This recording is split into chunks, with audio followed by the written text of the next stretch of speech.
I chilling in my crappy wooden house, about to take a sip from my ugly clay mug, and bam. A whole other lifetime just crash-landed into my brain like a truck made of memories. Turns out, I used to be some regular dude in a world with no magic, no monsters, just smartphones and a boring job. Then a flood said, goodbye, and I said, hello, to being a kid named Luka in a fantasy world. Cool, right? Wrong. Because I know this world. It's from a video game I played. And guess who I got reincarnated as? The main character. The one whose life is basically a highlight reel of suffering. Let me break down my situation real quick. My dad, off fighting a demon lord somewhere. My mom. She's actually a terrifying mega angel called a seraph who used to make monsters cry just by existing. But she slapped a magic ring on herself that sealed all her powers, and now she's just a sick lady coughing up blood in bed. The goddess, her old boss, is literally giving her a divine disease to force her to take the ring off and come crawling back. Mom would rather die than do that. And according to the game story, she does. Oh, and Dad. He beats the demon lord, then gets backstabbed by his own friends. Dead too. So yeah, I'm 6. Both my parents are on a countdown timer to death. And the final boss is literally God, the being who created humans. No pressure. Other kids get reincarnated with cheap powers and a harem. I got reincarnated into a speed run of emotional trauma with a deity who thinks killing an entire village is a nice, get well soon card. Because that's what she does in the original story. Wipes out all the villagers who were mean to Mom as a twisted gift to me. Lady, you're the one who made Mom sick in the first place. That's like setting someone's house on fire and then handing them a marshmallow. Speaking of those villagers, they were outside trash-talking us right now. Oh, that mysterious woman is so sick. What if it's contagious? Why did the great hero marry her? I didn't even look up. Just kept stirring my soup like a tiny, vengeful chef. Now, the one bright side. I've got game knowledge. I know who shows up, who to trust, who's secretly evil, and where the plot goes sideways. My body is pathetically weak. I can't even lift Dad's sword. But I've got a Seraph's bloodline locked behind Mom's matching seal ring. In the endgame, that power turned me into an angel-slaying monster. So the cheat code is there. It's just password protected. I made Mom her herb soup, and when I walked in, she tried to hide the blood on her handkerchief. This woman, who once painted battlefields red without blinking, was fumbling around trying not to worry her little boy. That hurt worse than any boss fight ever could. I told her some made-up story about a famous doctor in a nearby town and said I was going to go check it out. Total lie. She saw right through it, I think, but she just smiled and squeezed my cheek. I grabbed my toy wooden sword, walked out the door, and made myself one promise. The original storyline? I'm shredding it. Mom's living. Dad's living. And that psycho goddess can take her divine plan and shove it. I'm 6 years old, and I have never been more determined in either of my lives. The moment I stepped outside the village, I did something incredibly stupid and incredibly awesome at the same time. See, Mom gave me this ring, matching set with hers, that seals away my angel powers. Her dying wish is basically, please be a normal human boy. Very sweet. Very noble. Very inconvenient when your mom is coughing up blood and the clock is ticking. So I took the ring off. Sorry, Mom. I love you, but I choose the everyone lives ending. And holy, a volcano erupted inside my body. Golden wings burst out of my back like the world's most dramatic puberty. They weren't huge. I'm 6, so they were basically 6-year-old sized, but they were gorgeous. Pure golden light, like someone forged them out of liquid sunshine with glitter sprinkled on top. Absolutely zero stealth capability. Then I flapped them. Once. Twice. My feet left the ground. I was flying. Both lifetimes combined. This was my first time defying gravity with my own body, and let me tell you, every roller coaster ever built is garbage compared to this. I was zooming across fields at bicycle speed, hugging the ground so my glowing but wouldn't attract attention. Birds scattered in panic. Wind in my face. Life was good. For exactly 24 minutes. Because here's the thing about flying. Nobody tells you that landing is a completely separate skill. I found the hidden angel village, Enrica, tucked away in this gorgeous, dense forest. Great. I made it. I thought, angling my wings down to slow myself. Except I angled too hard. and suddenly I was a 6-year-old golden cannonball screaming through the air at terminal velocity. I obliterated someone's perfectly stacked firewood pile. Boom. Wood everywhere. Dust cloud. I was jammed headfirst into the wreckage with my little legs kicking in the air like an upside-down beetle. I barely pulled myself out before a sword was at my throat. Did Ilias send you? I looked up along the blade, and wow. Standing there was basically what my mom would look like if she wasn't dying. Same blue eyes, same face shape, but healthier, sharper, radiating. I will end you. Energy in a way that was honestly kind of comforting. Golden hair tied up high, warrior posture, wearing a plain robe that absolutely could not hide the fact that she was built like a goddess. The non-evil kind. This was Michaela, my aunt, Mom's twin sister, one of the 2 original angels ever created. Her official title is sort of the heavenly host, and her whole deal in the original game was pretending to be retired. She'd sit around in this village going, "Oh, I'm just a rusty old sword, don't mind me," and then casually pull out enough power to smack the actual goddess in the face.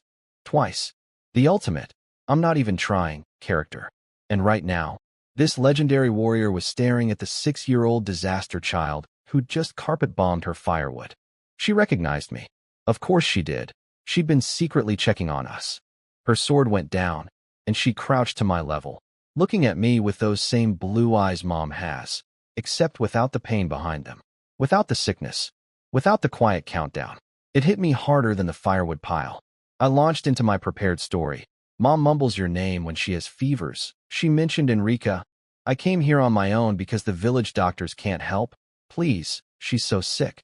All lies. Mom never told me about this place. I found it through cheat code game knowledge. But the tears? Those were real. Because when I talked about Mom secretly washing her bloody handkerchiefs at night so I wouldn't see them, thinking I was asleep. Yeah, that wasn't acting anymore. Michaela put her hand on my head. Same gesture as Mom. Exact same. Follow me, she said. I scrambled after her with my arms full of broken woodsword pieces, my golden wings still glowing behind me like a "kick me" sign for any passing deity. How did you fly here? She asked without turning around. I just opened the wings and thought about flying. First time? Why yes. Pause. Not bad for a first flight. Another pause. The landing needs a lot of work. I grinned like an idiot.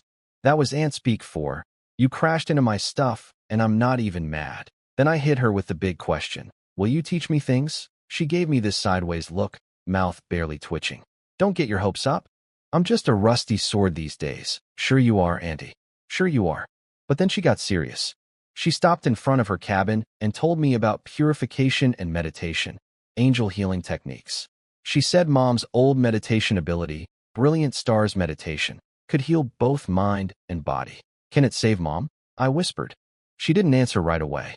Instead, she reached over and picked a wood chip out of my hair, the exact same tender gesture Mom uses, and said, so quietly it was almost to herself, a life cornered by Ilias. Maybe death isn't the only way to fight back. I froze. Because that one sentence meant everything. It meant she wasn't going to just respect Mom's wish to die this time. It meant there was a door open that didn't exist in the original story. She led me inside. First, you learn to control those wings. Next time it won't be a firewood pile you crash into. I followed her in, clutching my pile of wood scraps, tail, wings, wagging. And on cue, my wing clipped the doorframe and knocked a board loose. Michaela caught it without looking, set it aside like she'd been expecting it, and kept walking. So yeah, updated life goals. 1. Save Mom. 2. Save Dad. 3. Overthrow a literal goddess. 4. Learn how to land. That last one is not because I'm embarrassed. Absolutely not. I am a dignified, reincarnated adult in a child's body, and I do not get embarrassed about crashing into firewood. Absolutely not. Okay, so my aunt is officially terrified of me. In a good way, I think. Michaela started teaching me meditation, the basic, close your eyes and feel the energy, stuff. Apparently, in angel school, even talented students need 2 weeks to get the basics down. Angels are just too busy thinking about the goddess's homework assignments and smiting quotas to clear their heads. I did it in one breath. My wings just stopped flapping and went perfectly still, like hitting pause on a video. Michaela stared at me. Have you done this before? Nope. It just feels like breathing. She went quiet for 3 whole seconds. I could practically hear her brain rebooting. Then she muttered something about understanding why her sister fell for a human man, which, hey, that's my dad you're talking about, Annie. Next up, purification. She warned me this one was harder. You have to convert angel power into healing energy with precise frequency and intensity control. Mom apparently spent over 10 years and still couldn't learn it. That's because all she wanted to do was chop things, Michaela said with a completely straight face. Thanks for the family history, Andy. My first attempt, I purified a bowl of water. It started glowing. Michaela told me, deadpan, that glowing water is not drinkable. Good to know. Second attempt, I purified my broken wooden sword pieces. They became the cleanest broken wooden sword pieces in existence. Absolutely sparkling rubble. Very useful. Third attempt, I tried purifying Michaela herself. Her hair floated up dramatically for a few seconds like she was in a shampoo commercial, then settled back down. Her eye twitched. Just once. At least the direction is correct. She's so patient, it's almost scary. But with her coaching, too fast. Focus smaller. You trying to purify the whole village. I gradually got it under control. The wild golden light at my fingertips went from an angry puppy yanking its leash to a calm, warm glow. I touched a pot of dead herbs and watched green spread back through the leaves like time running in reverse. I did it. The dead plant was alive again, standing tall with fresh little sprouts poking out. Michaela inspected it, then looked at my face, which was apparently white from concentration. Her verdict? Barely passing. You finished half a day faster than I expected. What was your original estimate? 3 days? And you said Mom spent 10 years and couldn't. She only wanted to stab things. Michaela stood up with the faintest smirk. You just healed one plant. I take back every warm feeling I had about this woman.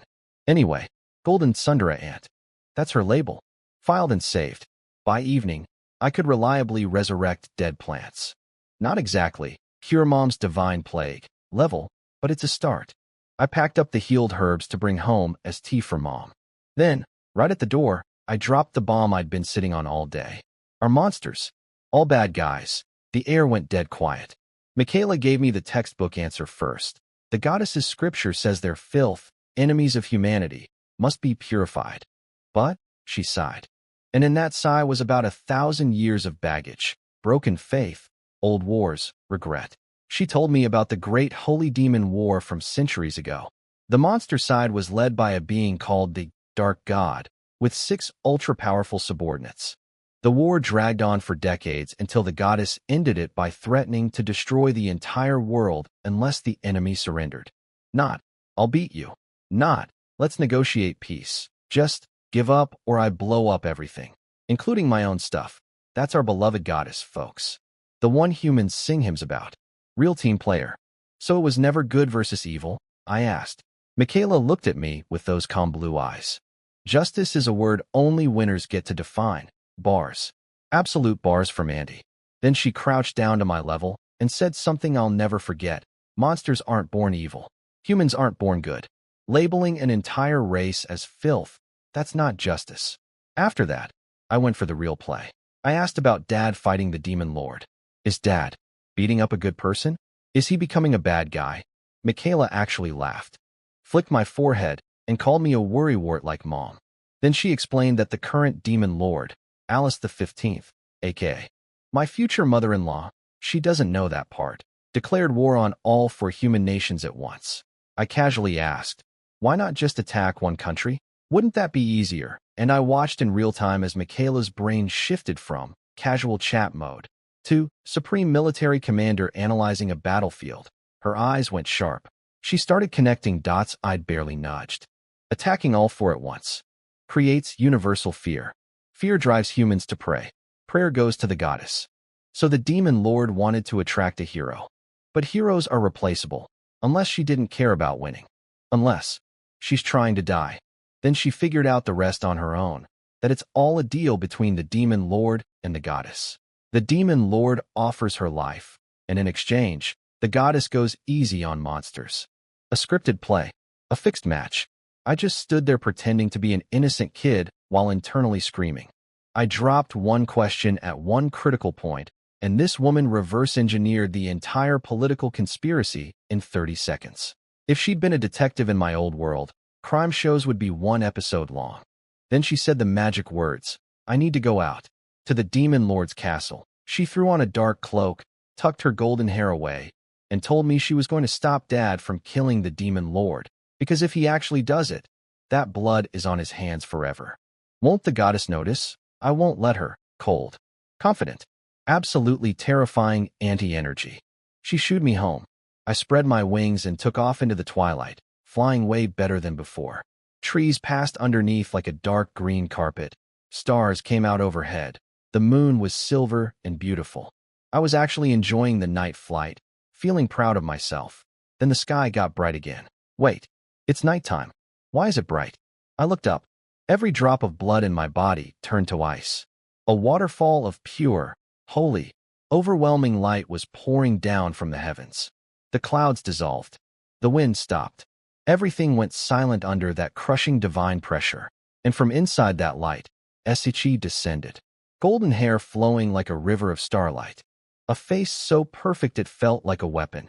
Every angle mathematically flawless, radiating mercy and coldness at the same time. White wings spread behind her, each feather tipped with tiny stars, sending golden ripples through the air with every beat. A white dress that moved on its own, hugging a figure that was simultaneously holy and unfairly gorgeous. She wasn't beautiful the way people are beautiful. She was beautiful the way an avalanche is beautiful. The kind of beauty that makes you feel very, very small and very, very mortal. The goddess Ilias, creator of humans, creator of angels, the final boss, the woman whose love is killing my mother. She looked down at me with those blue eyes, the same blue as mine, the same blue as Mom's, and smiled the warmest, most gentle, most absolutely horrifying smile. "My dear Luka, your wings are so pretty. I'm 6 years old. I just left the tutorial zone, and the endgame boss is standing right in front of me. So fun fact about the all-powerful goddess who created the universe. She's not actually all-knowing. She can't watch everything at once. The reason she showed up right now wasn't because she detected me. It was because she was doing paperwork. Evil paperwork. She was literally flying around my village area counting up which neighbors had been mean to Mom, adding names to her divine hit list. Her master plan? Wait until Mom breaks down, crawls back to her on her knees, and then wipe out every villager who ever said a bad word about her with a designer plague. Custom targeted. Precision death. It's like if your older sister ran away from home, and you said, "Fine, I don't care," but then secretly installed hidden cameras around her house and started a revenge spreadsheet on everyone who looked at her funny. Except the spreadsheet is a death warrant and the older sister is God. She just happened to sense my angel power while doing her neighborhood surveillance rounds. Oops. My dear Luka, your wings are so pretty. There I was, frozen midair like a loading screen character, wings flapping on autopilot, brain completely blue-screened. I knew I'd run into her eventually, but this early? I literally just learned one skill. I haven't even saved at a checkpoint yet. Even the Dark Souls guy wouldn't put the final boss in the tutorial area. Then she put her hand on my head, and everything I knew, every warning, she's the villain, reminder, every ounce of common sense, just wobbled. Because her touch was warm. Not regular warm. Warm like being wrapped in sunrise itself. My angel powers literally come from her. We're connected at the source code level. Feeling safe around her isn't a choice. It's hardwired into my DNA. Like a baby duck imprinting on the first thing it sees. Except the duck knows the thing is a fox and still wants to cuddle. Then she started her speech, and oh boy, it was a performance. Act 1. Creation Mythology. Billions of years ago, I made the earth, the sky, the oceans, the plants, the animals, the angels, and humans. Standard Sunday school stuff. I've heard priests recite this in my sleep. She was basically reading me her own Wikipedia page. Act 2. The tragic origin of monsters. During creation, some failures slipped through my fingers. Ugly, forbidden things that fell into the dark side of the world. That's what monsters are, stains on my beautiful creation. She even did this perfect little sad-eye thing. Just the right amount of sorrow. Oscar-worthy. Act 3. The personal touch. This is where she shifted gears. She went from reading scripture, voice to, "I'm talking just to you." voice. She told me how monsters torment her beloved humans with violence and other things, how she loves every pure human soul, how she hates monsters from the depths of her being. Then she lifted my chin with her finger, forced eye contact, and delivered the kill shot. But you're different, my Luka. Her eyes locked onto mine, and I swear they drilled past my eyeballs, past my brain, past both my lifetimes, and found the exact spot in my soul that's been starving for approval since forever. The spot that wanted someone powerful to look at me and say, "You're special." She told me I was born for a great destiny, that my father is a hero, that my angel blood makes me extraordinary, that taking off my seal ring was an act of loyalty that even some angels couldn't match. She leaned in close, golden hair falling around me like a curtain of starlight, and said I was a child blessed by the goddess, destined to slay the demon lord and purify the world. The wind stopped. The insects went silent. The moonlight froze. The entire planet held its breath so nothing would compete with her voice. And I felt it. That's the terrifying part. I knew she was manipulating me. I could see the strings. This was a textbook cult recruitment speech. Isolate the target, establish authority, create emotional dependency, assign divine purpose. I could write an essay about every trick she was using, but my heart was still going. That I mean, would it really be that bad though? That's how dangerous she is. She doesn't need to fool your brain. She just needs your heart to hesitate for 1 second. Then she tapped my forehead with one finger. My wings snapped shut and dissolved into light dust. All that angel power I'd been freely using got shoved back inside me and locked behind some kind of divine valve. Like she just installed parental controls on my superpowers. Don't misuse this power, my Luka. And here came the real gut punch. She explained, in that same sweet, caring voice, that human bodies can't handle too much holy energy.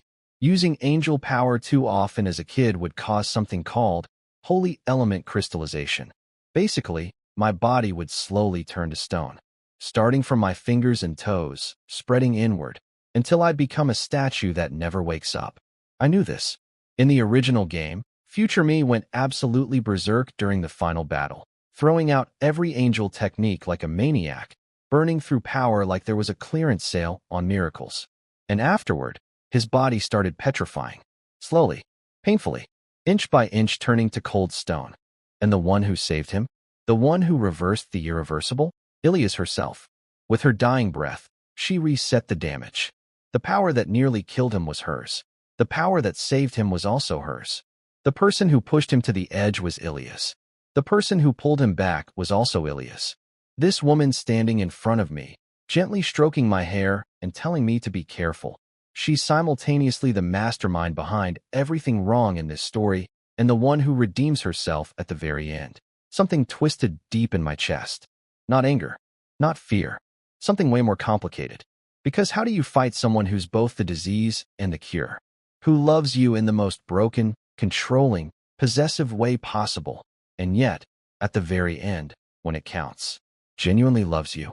I'm 6 years old, standing in a moonlit field, being lovingly brainwashed by God herself. And for the first time in both my lives, I have absolutely no idea what to feel. Time to deploy the waterworks.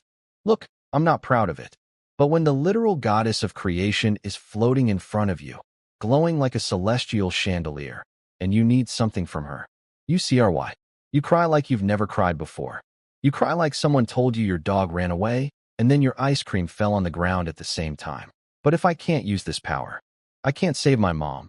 I let my shoulders shake. I squeezed my little fingers together until my knuckles went white. My wings flickered behind me like sad candles. I even let a real tear roll down my cheek and splat dramatically in the dirt. Please, goddess. Please save my mommy. And inside Ilias's head, I guarantee you fireworks were going off. Party poppers. A full orchestra playing her theme song. Because this was her dream scenario.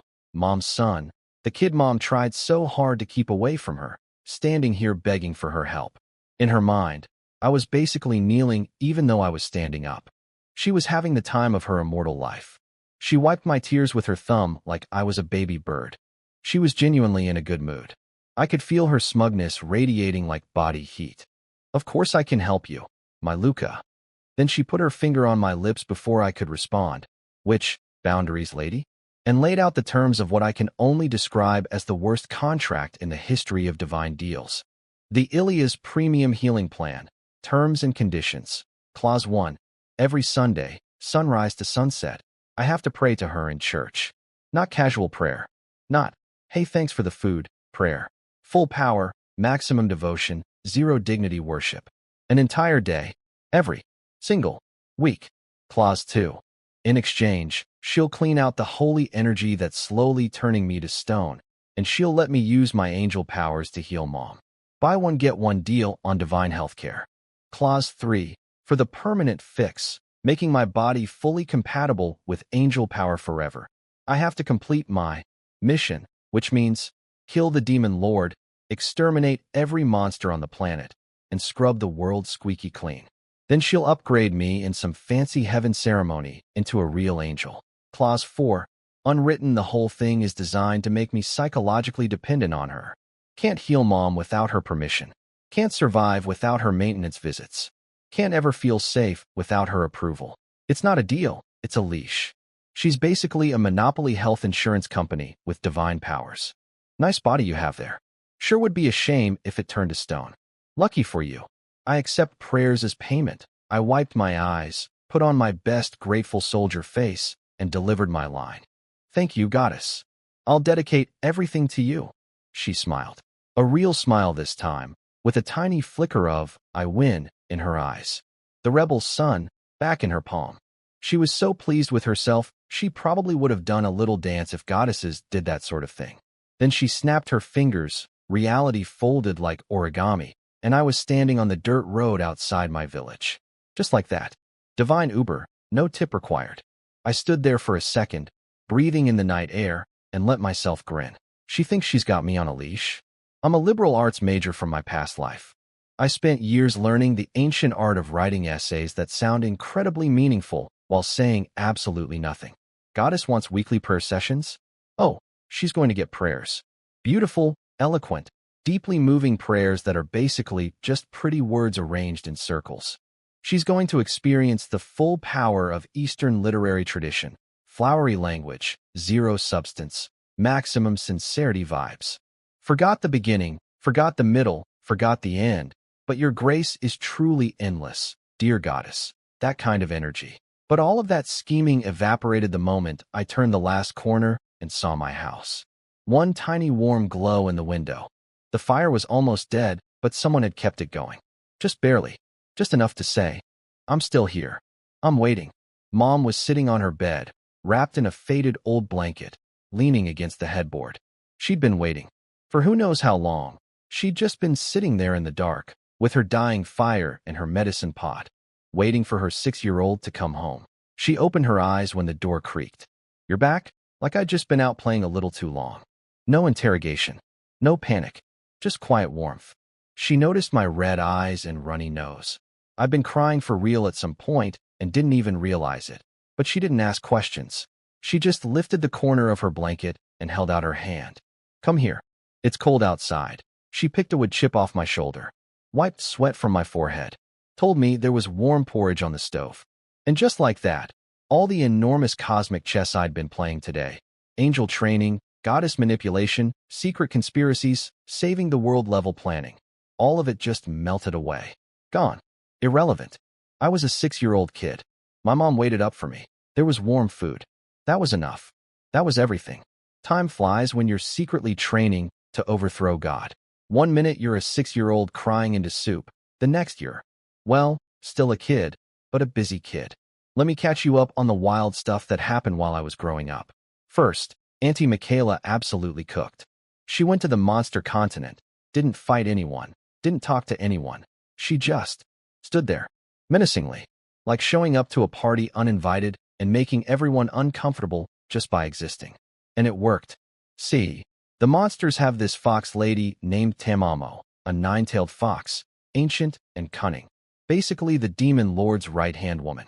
The moment she heard, the sword of heaven is in monster territory, every single one of her 9 tails puffed up like feather dusters. She went full panic mode, cranked security around the demon lord to maximum, wouldn't let the demon lord out of her sight, which was perfect because the demon lord's big plan was to die. Alice the 15th, my future mother-in-law, not that anyone knows that yet, had this whole noble sacrifice thing planned. Get killed by a hero, trade her death for the goddess going easy on monsters. Very tragic, very poetic, very ruined, because Tamamo wrapped her in so much bubble wrap, she couldn't get within stabbing distance of Dad's sword. So the demon lord had to fake it. Oh no, I'm so injured from battle.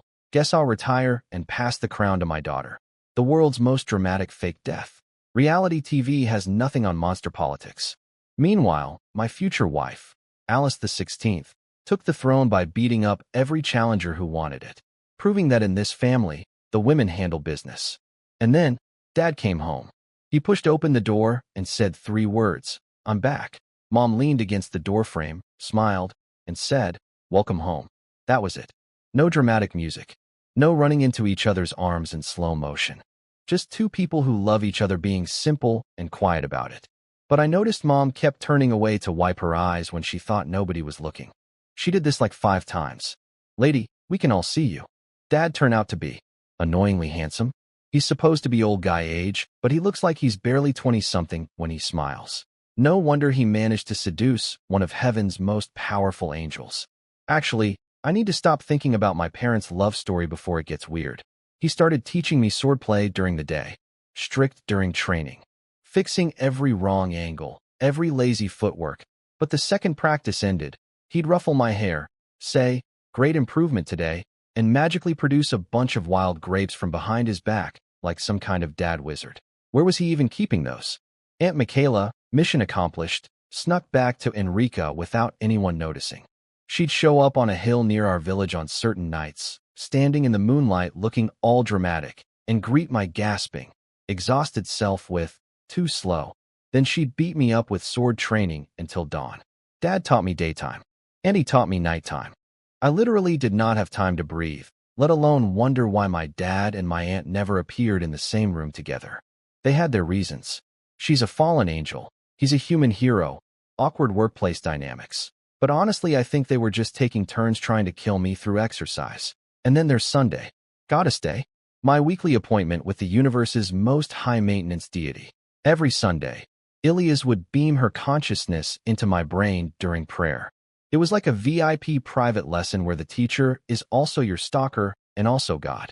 She'd teach me holy techniques, and I'd sit there looking super devout while internally going, "So this is basically a premium tutoring subscription I pay for with my dignity." But here's the thing that made it all worthwhile, or at least survivable. I started writing her poetry. Not "roses are red" garbage. Real poetry. Classical Chinese-style 7-character verses with rhyming, parallelism, and maximum flattery. My past life as a liberal arts student finally paid off. The first time I dropped one of these on her during prayer. Something about her creating heaven and earth, shaping mankind. Her mercy outshining 10,000 ages of grace. The goddess literally went silent. She's been alive for billions of years. Angels sing her hymns. Humans recite her scriptures. But nobody, in the entire history of the universe, had ever sat down and written her a personal poem. With effort, with style. That was acceptable, she said, after a pause so tiny only a god could pull it off. Write another one next Sunday. Acceptable? Lady, I could feel you blushing through the psychic link. You loved it. You ate it up. Don't pretend. From then on, every Sunday was one fresh poem, one very pleased goddess pretending not to be pleased, and one free lesson in divine magic. She started showing up early to our sessions. Early. The creator of the universe was logging on ahead of schedule, like a fan waiting for their favorite series to update. I basically became God's favorite poet, her weekly emotional support human. I wrote about her beauty, her wisdom, her power, her compassion, ran through every possible angle of flattery until I was scraping the bottom of the compliment barrel. And she just kept coming back for more. Meanwhile, the real magic was happening at home. Every night, I'd secretly use my angel healing on Mom. Just a little. Gentle. Consistent. Between that and Ilias quietly easing up on the divine plague. Probably because she was in too good a mood from my poems to properly torment anyone. Mom started getting better. The woman who could barely walk to the kitchen was now gardening, reading old books in the afternoon sun. moving around without coughing. She never asked me about the angel powers. She knew. She was the strongest seraph in history. Of course, she could sense the same energy in her own son. But she respected my choices the same way I respected hers. She watched me stumble through growing up, patched me up when I got hurt, and sat quietly beside me when I was lost. So yeah, my weekly schedule: Dad's sword boot camp, Auntie's midnight murder sessions, and God's poetry appreciation hour. 3 teachers, 3 completely incompatible teaching styles, 1 extremely tired student. But Mom was alive. Dad was alive. And for now, that was the whole point. My family is a collection of frauds, and I love every single one of them. Let's start with Mom's cooking. Now that she's feeling better, Mom decided she wanted to cook for the family. Noble goal. Terrible execution. She stood in the kitchen wearing a faded apron, holding a wooden spatula like a general planning a siege, and, I swear this is real, she pointed a kitchen knife at a fish and said, "If you don't cooperate, I'll exterminate your entire species," with the most terrifying smile I've ever seen on a former angel of mass destruction. Half an hour later, I walked in the door, and my nose immediately tried to leave my face. The smell was, imagine if burned onions and too much soy sauce had a baby, and that baby was raised by caramelized sugar that had given up on life. It was a crime against all 5 senses, and I hadn't even looked at it yet. The dish itself was dark brown. Like, what was this originally? Dark brown. Could have been fish. Could have been vegetables. Could have been a war crime. No way to tell from visual inspection alone. Mom turned around holding this plate like she'd just painted the Mona Lisa. Proud, but also a tiny bit nervous. Her face said, "I tried really hard." And her eyes said, "Please don't run." I picked up my chopsticks. I put a piece in my mouth. Salt. So much salt. A salt mine would have filed a complaint. But underneath that salt tsunami, I could taste burned egg and a tiny pinch of cumin. She remembered I liked cumin. She thought about what I'd enjoy. She planned this. She really, genuinely tried. She just absolutely cannot cook. At all. Not even a little. "How is it?" she asked, looking at me with those big, hopeful eyes. "Major improvement," I said, fighting every muscle in my face. "Last time I had to run to the bathroom 3 times. This one will probably only need 1 trip." She glared at the fish like it had personally betrayed her. "Auntie Michaela once told me, your mom was an absolute menace when she was young." I'm starting to understand what she meant. This woman used to make entire armies tremble in fear. She cannot make a fish tremble in a frying pan. "I'll use less salt next time," she promised solemnly. "You said that last time. This time I mean it." I sighed, rolled up my sleeves, and took over the kitchen. Grabbed the spatula from her, pulled out the fish Dad caught earlier, and went to work. Heat the pan, oil in, sizzle, fry, flip, season, smooth and automatic. The muscle memory of 20+ years of cooking for myself in my past life. "Where did you even learn to do all this?" Mom asked, leaning against the doorframe, watching me with genuine amazement. "Taught myself," I said, which is technically true. Just in a different body, in a different universe, where I ate alone most nights.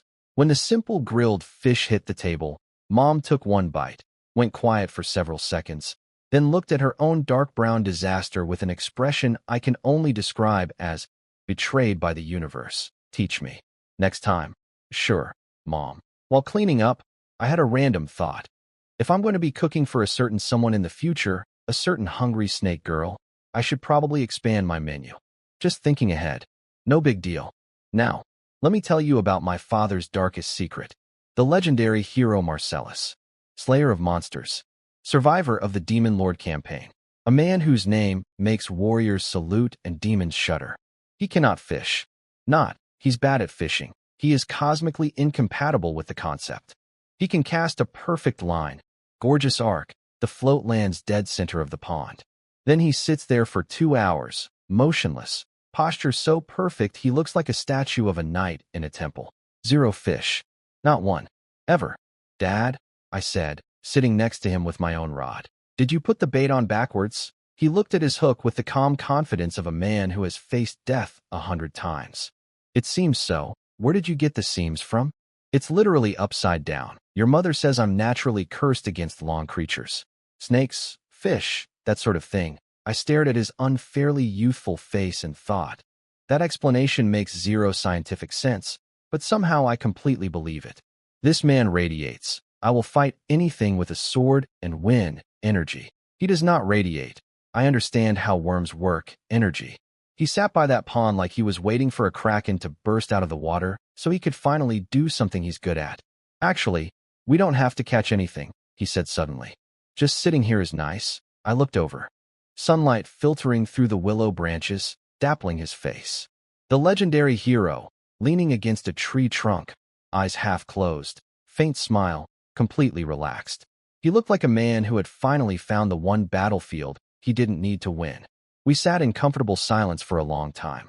Then, Luka, do you really want to become a hero? His voice was gentle. Casual. But not just casual. Do you think I can't? It's not about can't. You've already proven you can handle the physical pain. You've been training hard for years. But you'll face choices that have no right answer.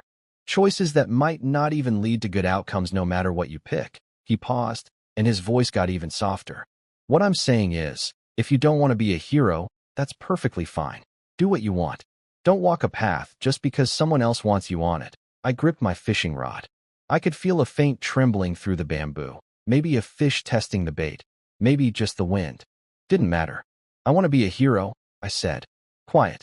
Certain. Not because someone else wants me to. Because I want to. Is that so? His smile deepened just a fraction. Then do it well. But first, I added, maybe learn how to put bait on a hook? Come again tomorrow. Sure. We caught absolutely nothing that day. On the walk home, I secretly detoured to the market and bought 2 fish, then told Mom we'd caught them.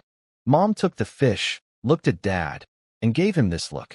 A look so layered with meaning that it took me years to decode. She knew. She'd always known Dad couldn't fish. She'd been eating market fish labeled, fresh catch, for their entire marriage. She just never said anything. My family is ridiculous. My mom is a retired angel who can't cook. My dad is a legendary hero who can't fish. And I'm a reincarnated office worker pretending to be a child prodigy. We are all liars. And it's perfect. Auntie Michaela has a secret mountain hideout, and it's the most peaceful place in existence. 3 sides mountain, 1 side stream, 0 neighbors for miles. Herb garden everywhere, moss-covered stone steps, and a wind chime made from seashells that apparently just blew in one day, and she decided to keep. The whole vibe screams. Retired legendary warrior who now has strong opinions about gardening. She'd show up at random nights, yank me out of bed, teleport me there, and sometimes we wouldn't even train. She'd just want company. Or she'd suddenly need to confirm her sister's family was still alive. Very casual about it. Very, oh, I just happened to be in the area. Energy from a woman who lives in a hidden valley and never goes anywhere. How's your mom doing? She asked one evening, holding tea she'd been nursing for 20 minutes without taking a single sip. Pretty good. She can walk around now. She's even cooking. Michaela's eyebrow twitched. Cooking? It's not great. She nodded, face completely blank, but I swear she relaxed. Like, my sister's cooking is still terrible, was proof that the universe was functioning correctly. A cosmic constant. Gravity pulls things down, the sun rises in the east, and Lucifina cannot cook. That's good then, she said quietly, staring into her cold tea. I didn't ask what exactly was good. After all these years, I'd learned to read her. Those eyes, identical to Mom's, held layers of feelings she'd never name. This whole hidden valley, this quiet little house with its plum trees and herb gardens, existed as a door that was always unlocked for certain people, even if those people never came through it. One day I showed up expecting sword drills, and she handed me a basket instead. The plums on the back mountain are ripe. Come pick them with me. So we spent the entire afternoon in a plum orchard. She taught me which ones were ready, how to knock the high ones down without breaking branches, how to salt preserve them so they'd keep. She was so focused and careful about it. Nothing like a legendary angel warrior, everything like a mountain grandma who's been doing this for decades. She tasted a pinch of salt while pickling. The sour-sweet flavor made her mouth curl into a tiny, rare smile. Lucifina likes these, she said suddenly. Then, quieter, almost to herself, next time, I'll pickle an extra jar for her. Why does Mom like these? Probably because she likes things that are tart and unripe. She caught herself mid-sentence and course-corrected so hard I almost got whiplash. Because they're chewy. They don't fall apart in one bite. Nice save, Auntie. Real smooth. Definitely not an accidental comment about mom's taste in men. Dad's youthful baby face has nothing to do with this conversation. Does mom know you still secretly visit to check on her? Michaela popped a plum in her mouth, chewed slowly, and said with zero expression, sour. Translation, I'm not answering that. But the tiny curve at the corner of her mouth didn't go away for the rest of the afternoon. Now Sunday, Poetry Day, my weekly performance review with the Almighty. I was kneeling in church, posture perfect, spine straight, hands together, eyelids down. Years of practice had turned my fake pious act into an art form. I could maintain this face through an earthquake. Luka, the goddess's voice pinged into my brain right on schedule. And then, immediately, where's this week's poem? She tried to sound dignified about it. She really did. But there was this tiny, barely there urgency underneath, like someone who's been waiting all week for a package delivery and is trying really hard not to rip the box open with their teeth. I cleared my mental throat and delivered this week's piece. Not a regular 7-character poem this time. I'd upgraded to CI, a more complex poetic form with richer rhythm and structure. Hit her with imagery about stars and light, divine beauty, eternal mercy, rain-like grace, and then the finishing blow, across all creation. Who is worthy to stand beside you? Silence. 2, maybe 3 heartbeats of silence. You changed the form. This isn't a 7-character poem. It's called CI. More complex rhythm. Acceptable. Her voice was perfectly composed. Totally neutral. Except the last syllable went up just a hair. And after years of these sessions, I knew exactly what that meant. The lid was rattling on the pot. She was boiling with happiness underneath and pressing down with both hands. Write this form next week too. As you wish, goddess. I swallowed my grin so deep it probably landed in my stomach. Meanwhile, and I didn't know this at the time, up in her giant empty heavenly palace, Ilias was standing alone in front of a magic mirror, watching me pray. She was repeating that last line to herself. Who is worthy to stand beside you? And then she snapped her fingers and ordered a low-ranking angel to rearrange the flower beds because they weren't neat enough, and to swap the choir schedule because Team 1's hymns were slightly better last month. The little angel was confused. The goddess's commands were absolute, as always, but today her voice had something softer underneath, something she probably didn't even notice herself. She stood at her cathedral window, looked down at the image of me praying, and her lips curved upward by the smallest possible amount. What would he write next week?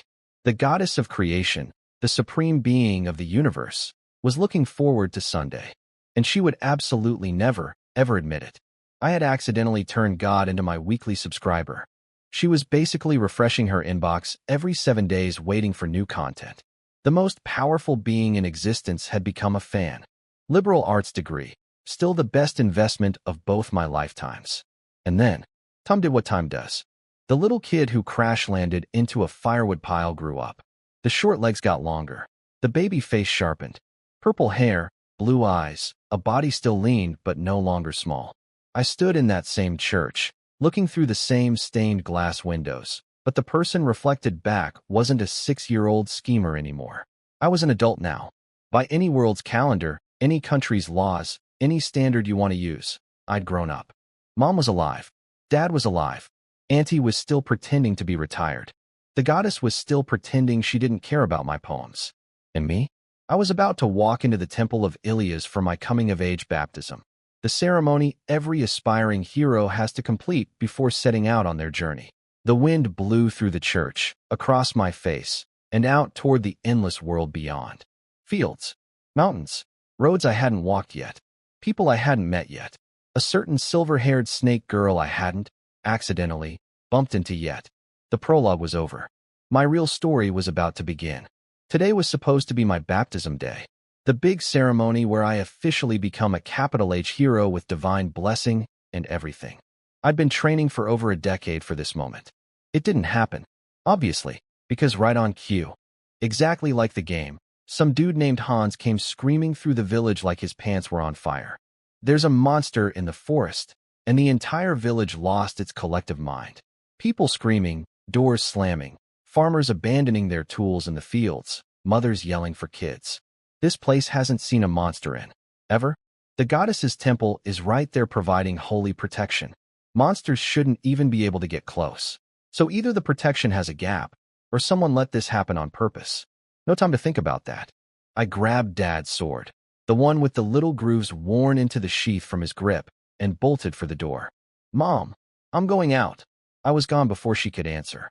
Sorry, Mom. Your son has main character syndrome, and it's terminal. Neighbor Lady Betty tried to stop me.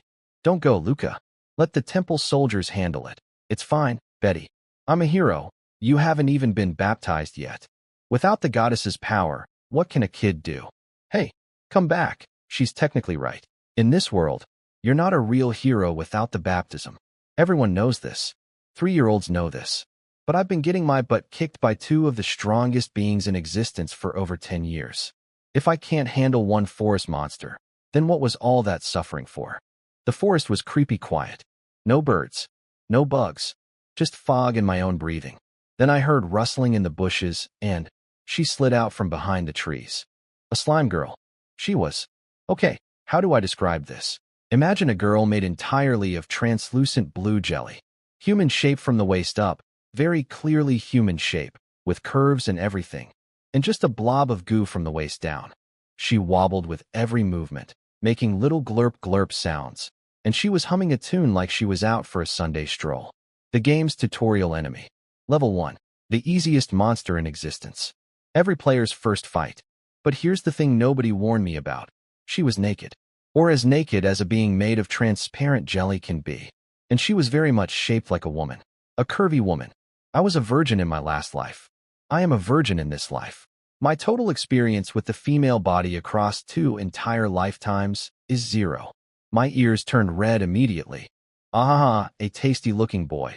She giggled at me with that wobbly jelly body bouncing around, and I wanted to die from embarrassment more than from any actual threat. Oh my, is this your first time seeing a monster up close? Stop reading my face.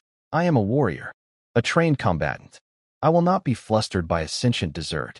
I locked my eyes on her face, her also made of goo face, and tried to sound tough. You're too close to human territory. Could you please go back peacefully? I don't want to hurt you. She tilted her head. It was kind of cute actually, no? Focus. A pacifist?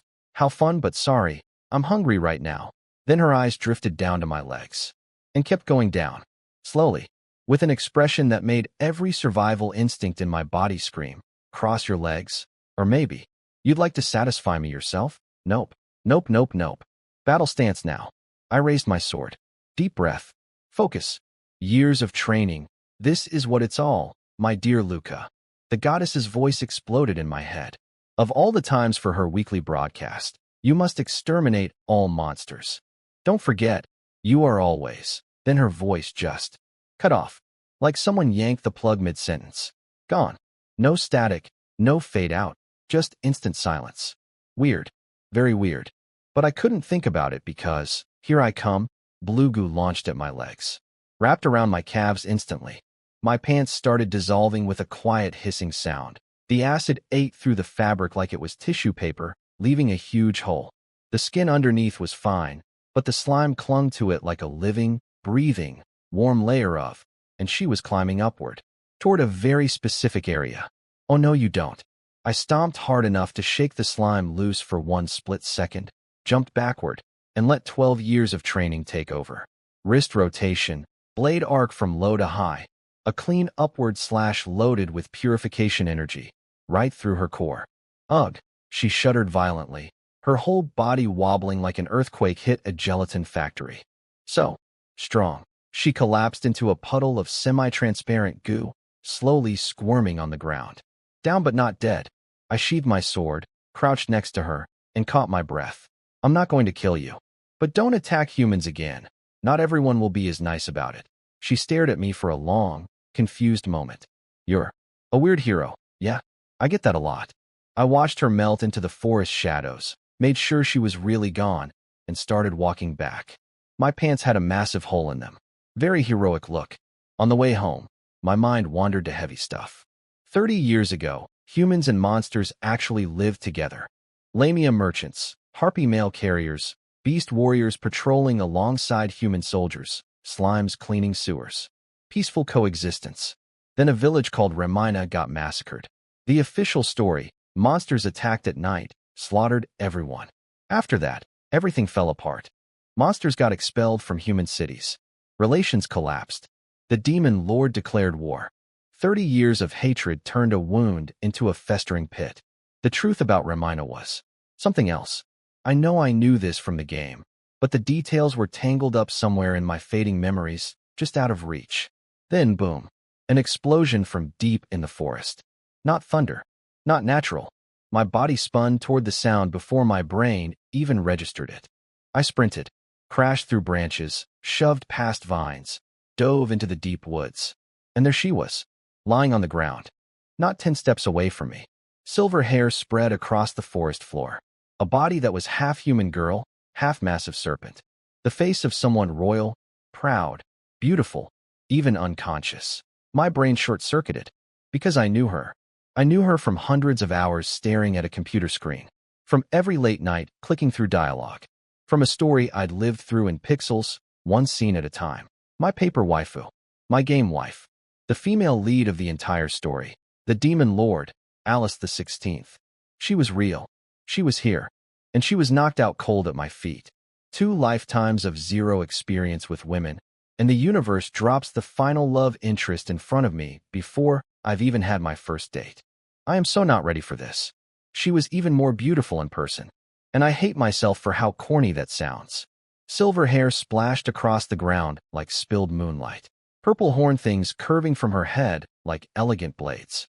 Dark tattoo-like patterns tracing across skin that was very visible, because her outfit was basically decorative suggestions held together by confidence and gold accessories. And from the waist down, a massive red-brown serpent tail covered in fine scales, curled up with the tip resting on a rock. The forest around her looked like a bomb went off. Because one basically did. She'd cratered the ground on impact, snapped trees in half, and was just sleeping through it all, breathing peacefully, like she'd fallen onto a pillow instead of into solid earth from approximately way too high up. 2 lifetimes of memories slammed together. Every late night clicking through her dialogue. Every scene I'd replayed. Every snarky comeback she'd delivered through my monitor. And now she was right there, with actual eyelashes I could count, and actual leaves stuck in her actual hair. Then her eyes snapped open. Gold. Sharp. Immediately locked onto mine like a predator acquiring a target. Where is this? Cold voice. Raspy from just waking up. Zero warmth. Ilia's village, I said with my friendliest smile. I flew all the way to a place like this. She looked around at the destruction she'd caused, rubbed her neck, and muttered, that old hag in her ridiculous strength. She was talking about the goddess. She just called the creator of the universe an old hag. I pretended I didn't understand. And who are you? Those gold eyes locked back on me. Evaluating. Measuring. A hero in training, currently, I said with a little self-deprecating smile. I actually ditched my once-in-a-lifetime baptism ceremony to run out here and help you. And the first thing I get is a cold interrogation. That's a little hurtful, you know? She didn't respond. Instead, she sniffed me. You smell more delicious than any human I've ever encountered, she said, lips curving into the tiniest smirk. And I suspect it's not just because you haven't been baptized. Then she licked her lips. It was fast. Just a flash of tongue. Blink and you'd miss it. I did not miss it. And my body reacted before my brain. My heel shifted back about half an inch. Pure instinct. That look was exactly like the slime girl's look from earlier, and my legs still remembered what happened to my pants. Why do I smell so good to monsters anyway? Is it the angel blood? The soul? Some cosmic setting I forgot about? Probably just a game mechanic that the author never properly explained. She noticed my tiny retreat. Her eyes narrowed.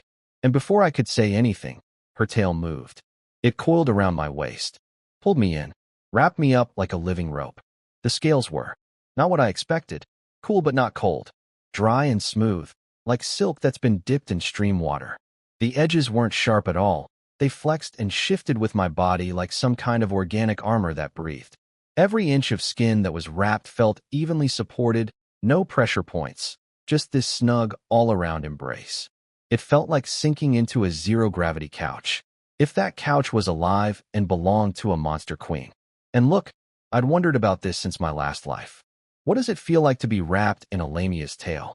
You can't get that information from a computer screen. Now I finally had my answer, and it was amazing. So naturally, I started petting her tail with my one free hand, just running my fingers along the scales, stroking them, feeling how they slid under my fingertips like polished gemstones. I came to this world.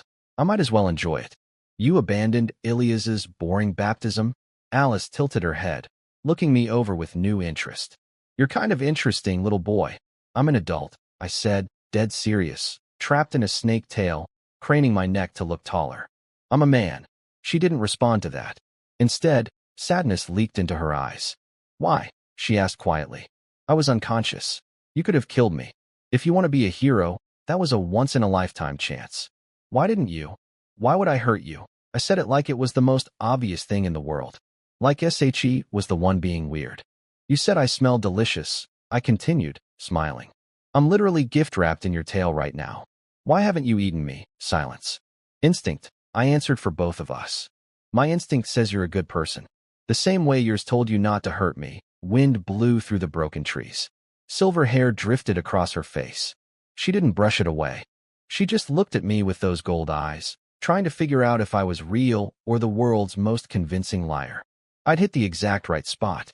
Because she believed the same thing, that humans and monsters didn't have to be enemies. She just never expected to hear a human say it first. If you don't think monsters are enemies, she said, recovering her haughty composure, then why become Ilias's hero? I don't want to be a hero, I said. My father, the previous hero Marcellus, never hated the demon lord either. He just tried to stop a war. What I want is to build a world where humans and monsters can live together in peace. Something flickered behind her eyes. A memory, probably of watching Dad's party fight her mother, and realizing they hadn't gone for the kill. Maybe she started to believe, just a tiny bit, that such a world was possible. And that's when she felt it. A tickling sensation on her tail. She looked down. I was still petting her scales. With enthusiasm, running my fingers back and forth in this curious rhythm, exploring every texture like a kid who just discovered velvet for the first time. You. Genuine confusion broke through the royal mask. What are you doing to my tail? Petting it, I said, freezing for 1 second before returning to total composure. The texture is really interesting. Not a lie. It is interesting. I waited 2 whole lifetimes for this. I am not wasting the opportunity. Her horns wobbled. Her mouth opened. Closed. Opened again. Nothing came out. The mighty demon lord, ruler of all monsters, heir to the throne, terror of nations, had been rendered speechless by a human boy casually fondling her snake half. She dropped me from her tail. You are, she started. Then stopped. Because what do you say? There's no protocol for this. No royal training covers. What to do when a hero candidate pets your scales without permission and seems to genuinely enjoy it. Then, at the exact same moment, her, I'm hungry. Me, want to come to my house for food. Perfect sync. Like we'd rehearsed it. She crossed her arms, forced her face back into regal mode. But one corner of her mouth was doing something it wasn't supposed to, trying to smile while pretending it wasn't. How perceptive of you. Human. Lazy voice, but warm underneath. My name is Alice Fes Fatalbrun. Given your performance, I'll permit you to call me Alice. State your name. Luka. Luka Hine. Hine, she tilted her head. The name pinged something in her memory, something old and dusty, but she couldn't place it. She frowned for half a second, then shrugged it off. Whatever. I'm starving. Food first. I pointed out that her giant snake tail might scare the villagers. Don't worry about that. She lifted her chin with absolute confidence. Who do you think I am? They won't see through my disguise. Whoa, I said, stretching the word out to the perfect length of fake amazement. So cool. She glanced back at me. My face was pure innocent wonder. But she knew something about my smile was slightly off. She just couldn't prove it. She shape-shifted, hid the tail, and started walking toward the village like she owned it. I followed behind, watching her step over the trees she'd personally demolished, her silhouette stretching long in the morning light. Not a bad first meeting. Not bad at all. I adjusted my sword and jogged to catch up with her. Walking back to the village with Alice, something unexpected happened. I became a celebrity. Luka, you beat the monster all by yourself? Amazing. That's Marcellus's son for you. Like father, like son. I always said that kid was special. Villagers mobbed me at the entrance. Old grandpa giving me thumbs up. Young mom smiling gratefully. farmers slapping my shoulders with mud-covered hands so hard I stumbled forward. I kept my polite smile going. Oh, it was nothing, just got lucky, while slowly trying to escape the fan club. But I noticed them, standing at the edge of the crowd. The ones who wouldn't look me in the eye. I knew exactly who they were. The people who threw rotten vegetables at our door when Mom was dying. Who, accidentally, knocked the water bucket out of my hands at the well. Who treated us like we were contagious, like poverty was a disease you could catch by breathing near us. I understood fear of plague. I did. But fear doesn't give you the right to bully a sick woman and her kid. In the original story, the goddess would have killed them all with a designer plague. But they didn't deserve death. So I handled it my way. During one of my Sunday prayer sessions, I calmly asked Ilias to please remove the cursed sickness from those villagers, because I wanted to deal with them personally. The goddess, delighted that her favorite poet wanted to dish out some old-fashioned human justice, not only removed their plague, but quietly buffed their health so I could hit them harder without breaking them. Divine Healthcare, sponsored by Petty Revenge. The goddess is terrifying as a wingman. Let's just say those guys still walk on the other side of the street when they pass our house. You're quite popular, Alice said behind me, sounding lazily surprised. Small village. Everyone knows everyone. I caught her watching the villagers with a strange expression, her hidden tail pulled tighter against her body. This whole scene. People crowding around, laughing, slapping shoulders, saying thank you. This was alien to her. Monsters don't do this with their leader. And humans certainly don't do this with monsters. She was witnessing warmth she'd never experienced, and she didn't know where to put it. I didn't point it out. I just slowed down at the turn so she could walk comfortably half a step behind me. Then we arrived at my house. Mom, I brought a guest. The second Alice stepped through the door, I watched Mom's eyes do the fastest threat assessment in military history. Her gaze hit Alice's horns, 1/10 of a second. Slid down to the hidden snake tail, another 10th. Then back up to Alice's disguised human face. Mom smiled. Warm, gentle, perfect housewife energy. Hello there, but I saw it. Behind those kind eyes, the murder calculation was running at full speed. She'd seen right through Alice's disguise in under a second. She's a former seraph, the strongest angel warrior ever created. Of course she could see through a monster's shape-shifting. She said nothing, just welcomed our guest inside. Then she turned to me and her eyes delivered a very clear message in mom telepathy.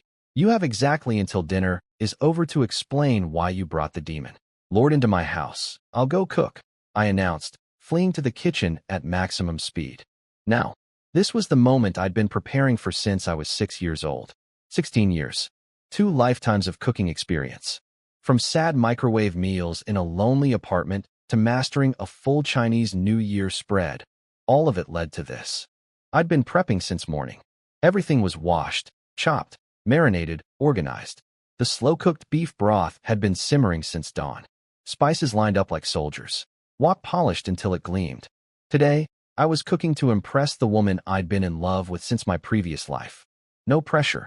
I lit the stove and my hands became machines. Oil smoking, aromatic sizzling, knife work so fast it sounded like a drum solo. 6 dishes, 1 soup. Northeast-style sweet and sour pork. 8 treasure tofu. Oyster cakes. Sichuan spicy chicken. Black bean steamed ribs. Slow-simmered beef soup. Every regional cuisine from my past world fired out of my wok in rapid succession. Important context. This world's cooking technology is basically medieval Europe. Salt and a few herbs. Boiling and roasting. That's IT. In the original game, Alice went nuts over dried jerky. Jerky. The bar was underground, and I showed up with a helicopter. When I set 6 dishes and a soup on the table, Alice took 1 bite of the sweet and sour pork. Her eyes went wide. Then she grabbed a second piece. A third.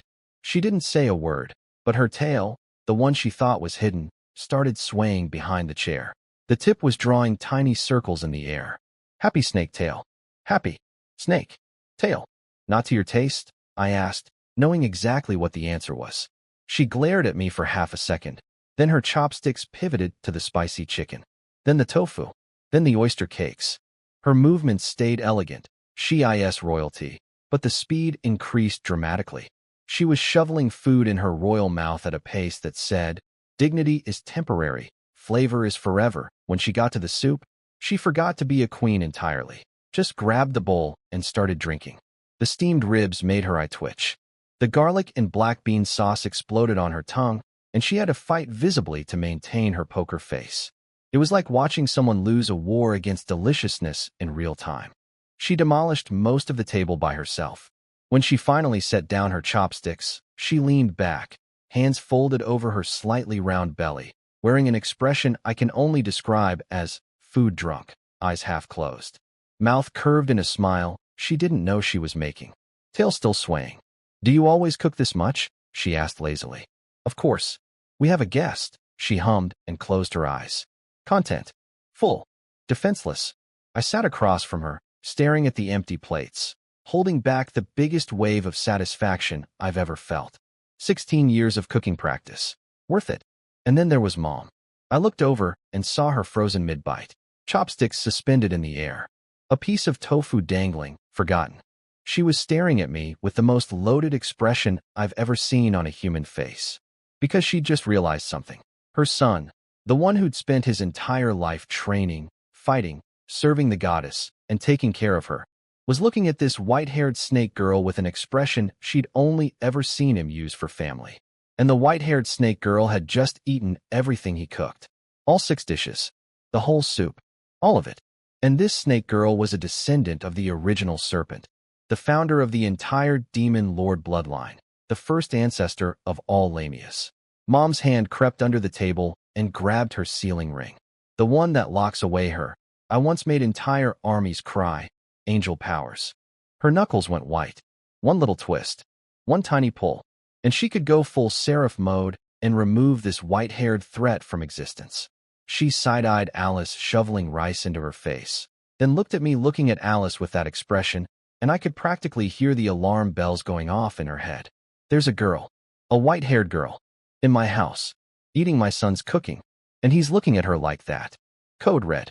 Code white hair. This is not a drill. "Mom," I said carefully, sensing the murderous energy. "Your food's getting cold." Her grip on the ring loosened. "Barely. It's good." She picked up a rib and chewed it very, very slowly. The chewing of a woman using jaw motion to regain sanity. Then, saved by the bell. 3 gentle knocks at the door. A temple servant stood outside, sweating nervously, explaining that the goddess had somehow failed to show up for my baptism, and he was so sorry, and if this delayed my hero career, they would literally die to make up for it. No, please don't. It's really fine. I grabbed his arms before he could bow himself into the floor. This was my choice. Nothing to do with you or the temple. Please don't say anything about dying, he whispered.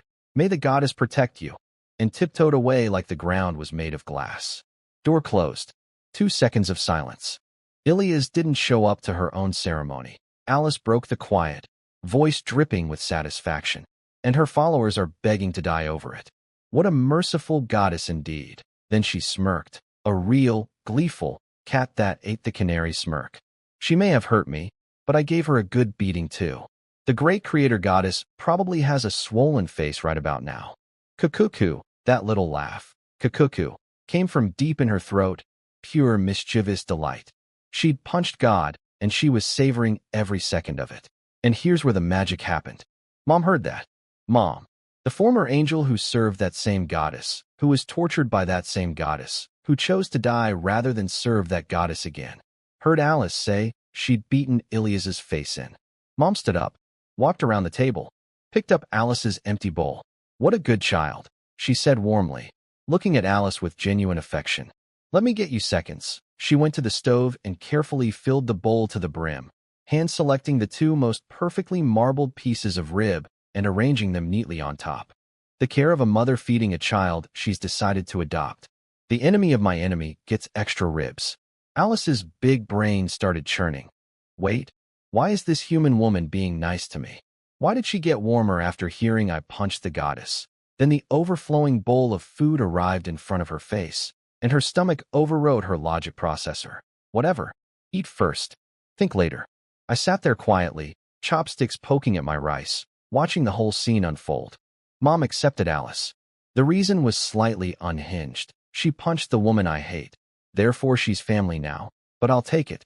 Because the alternative was Mom ripping off her seal ring and going full extinction-level angel mode in the dining room. Yeah, this outcome was much better than that one.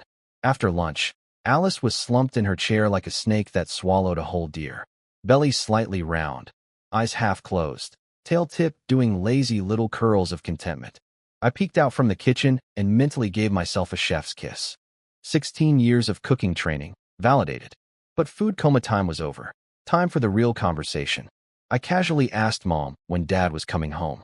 She said he'd gone to attend a baptism ceremony for an old teammate's daughter and should have been back already, but apparently massive storms were blocking all ships between the central continent and the Ilias continent. The instant she said, storms, Alice's eyes went wide and her face did something I can only describe as guilt loading at 100%. Storms. Shipping routes blocked. Alice crash landing from the sky earlier today after fighting the goddess. My brain connected those dots in half a second. She literally punched God so hard the weather broke, and now my dad is stuck on the wrong continent because of her divine fist fight. Thanks, future wife. Really appreciate that. But I didn't say any of that. Instead, I walked to the kitchen storage cabinet and started pulling out everything. Iron wok, clay pot, spatula, cutting board, full knife set, spice rack, portable oil bottle, bag of flour, bag of rice, sealed jars of homemade sauces, and pickled vegetables. I'd been assembling this kit for years.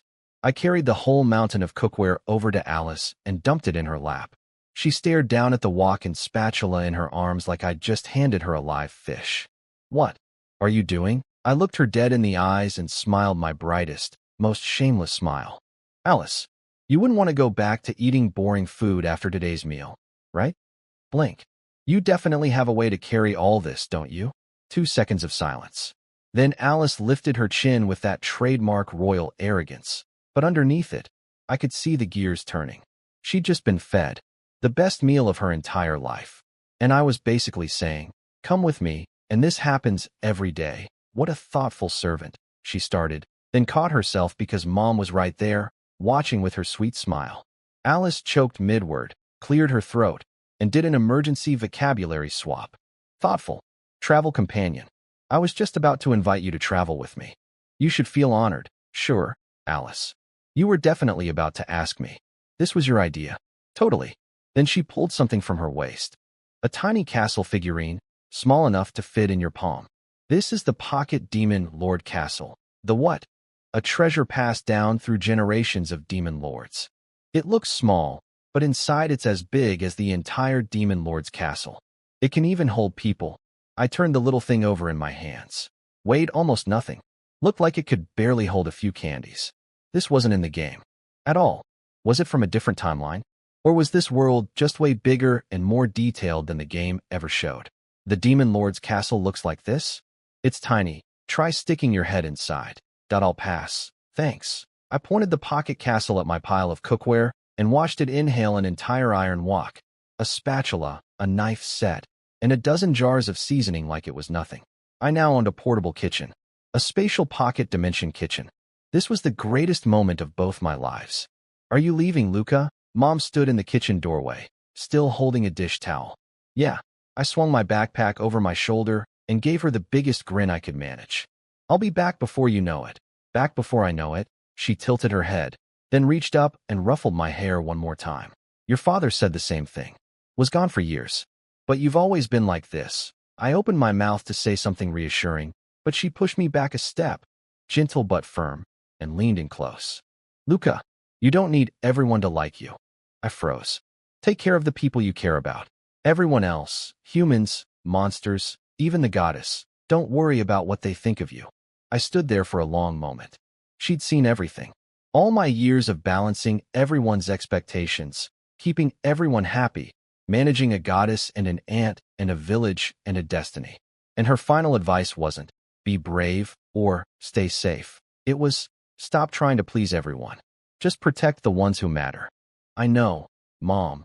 Good. She stepped back, returned to her standard, gentle, loving mother setting, and nodded toward the door. Alice was leaning against the doorframe, tail swaying lazily. Done being mushy? Yeah? Let's go. She walked ahead. I waved to Mom one last time, then jogged to catch up with Alice's shadow stretching long across the sunny path. Some kids near the village entrance yelled at us. "Where are you going, Luka? To defeat the demon lord," I shouted without looking back. The actual demon lord walking beside me raised an eyebrow. Bold words for an unbaptized fake hero. Gee, I wonder why I didn't get baptized. Such a mystery. We walked in comfortable silence for a bit. Sun through the leaves. Light dancing on the mountain trail.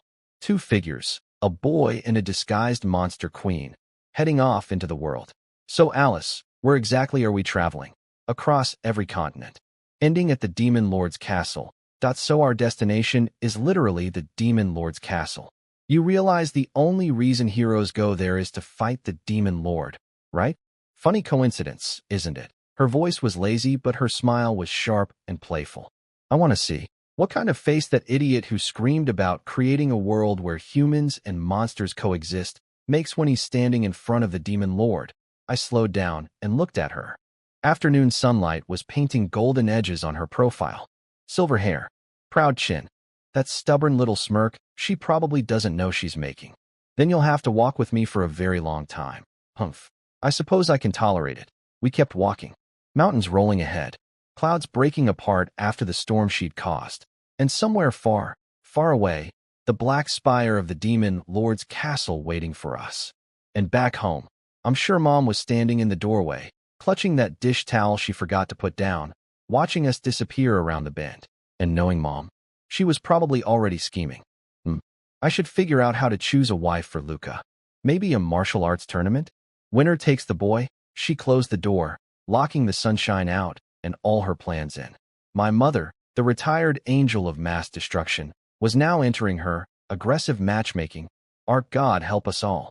And I mean that literally, because the actual God is also involved in my love life. And that's a sentence I never thought I'd say. So Alice and I hit the road, and I decided to play tour guide. Drew a little map in the dirt with a stick and everything. Okay, so there are 3 continents. Southeast is the Ilias continent, where we are now. In the middle is the central continent, where the 4 human kingdoms are. And up north is the Hell continent, where the demon lord's castle is. I explained the route. Head north to the biggest city on this continent, then to the port, then take a ship to the central continent. Pretty straightforward. Alice listened to the whole thing, rubbed her temples, and then went off. Ilias village, Ilias continent, Ilias temple, Iliasburg, Ilias port. She listed every single name with increasing disgust. City, continent, temple, port. It's all Ilias, Ilias, Ilias. How narcissistic can one goddess be? I mean, she's not wrong. The goddess literally named everything after herself. It's like if someone named their kid Steve and also named the dog Steve, the house Steve, the street Steve Street, and the whole country Stevenland. Maximum ego. You get used to it, I said, handing her my water bottle. She took a drink, handed it back, and then said something that made my brain freeze mid-step. I ate too many appetizers. Can't fit the main course now. What a shame. What main course? Pause. Then it clicked. Wait, am I the main course? You were going to eat me? This whole time I've just been a meal to you. I threw in some fake crying for dramatic effect. Really sold the betrayal. Alice blinked at my performance, then nodded with zero hesitation. That's about right. You catch on quick. Then her eyes did that thing again. That slow, deliberate scan from my collarbone, down my chest, past my waist, stopping right at my thighs. She was looking at me the way a food critic looks at a perfectly seared steak. Third time today some monster has eye-scanned me like a buffet menu. I'm starting to develop a complex. Okay, let's walk faster, shall we? I launched myself forward at maximum speed, ears burning so hot you could fry an egg on them. Behind me, I could feel her smirking. Her tail did a smug little circle on the ground. He's blushing already? What a small fry. I am not a small fry.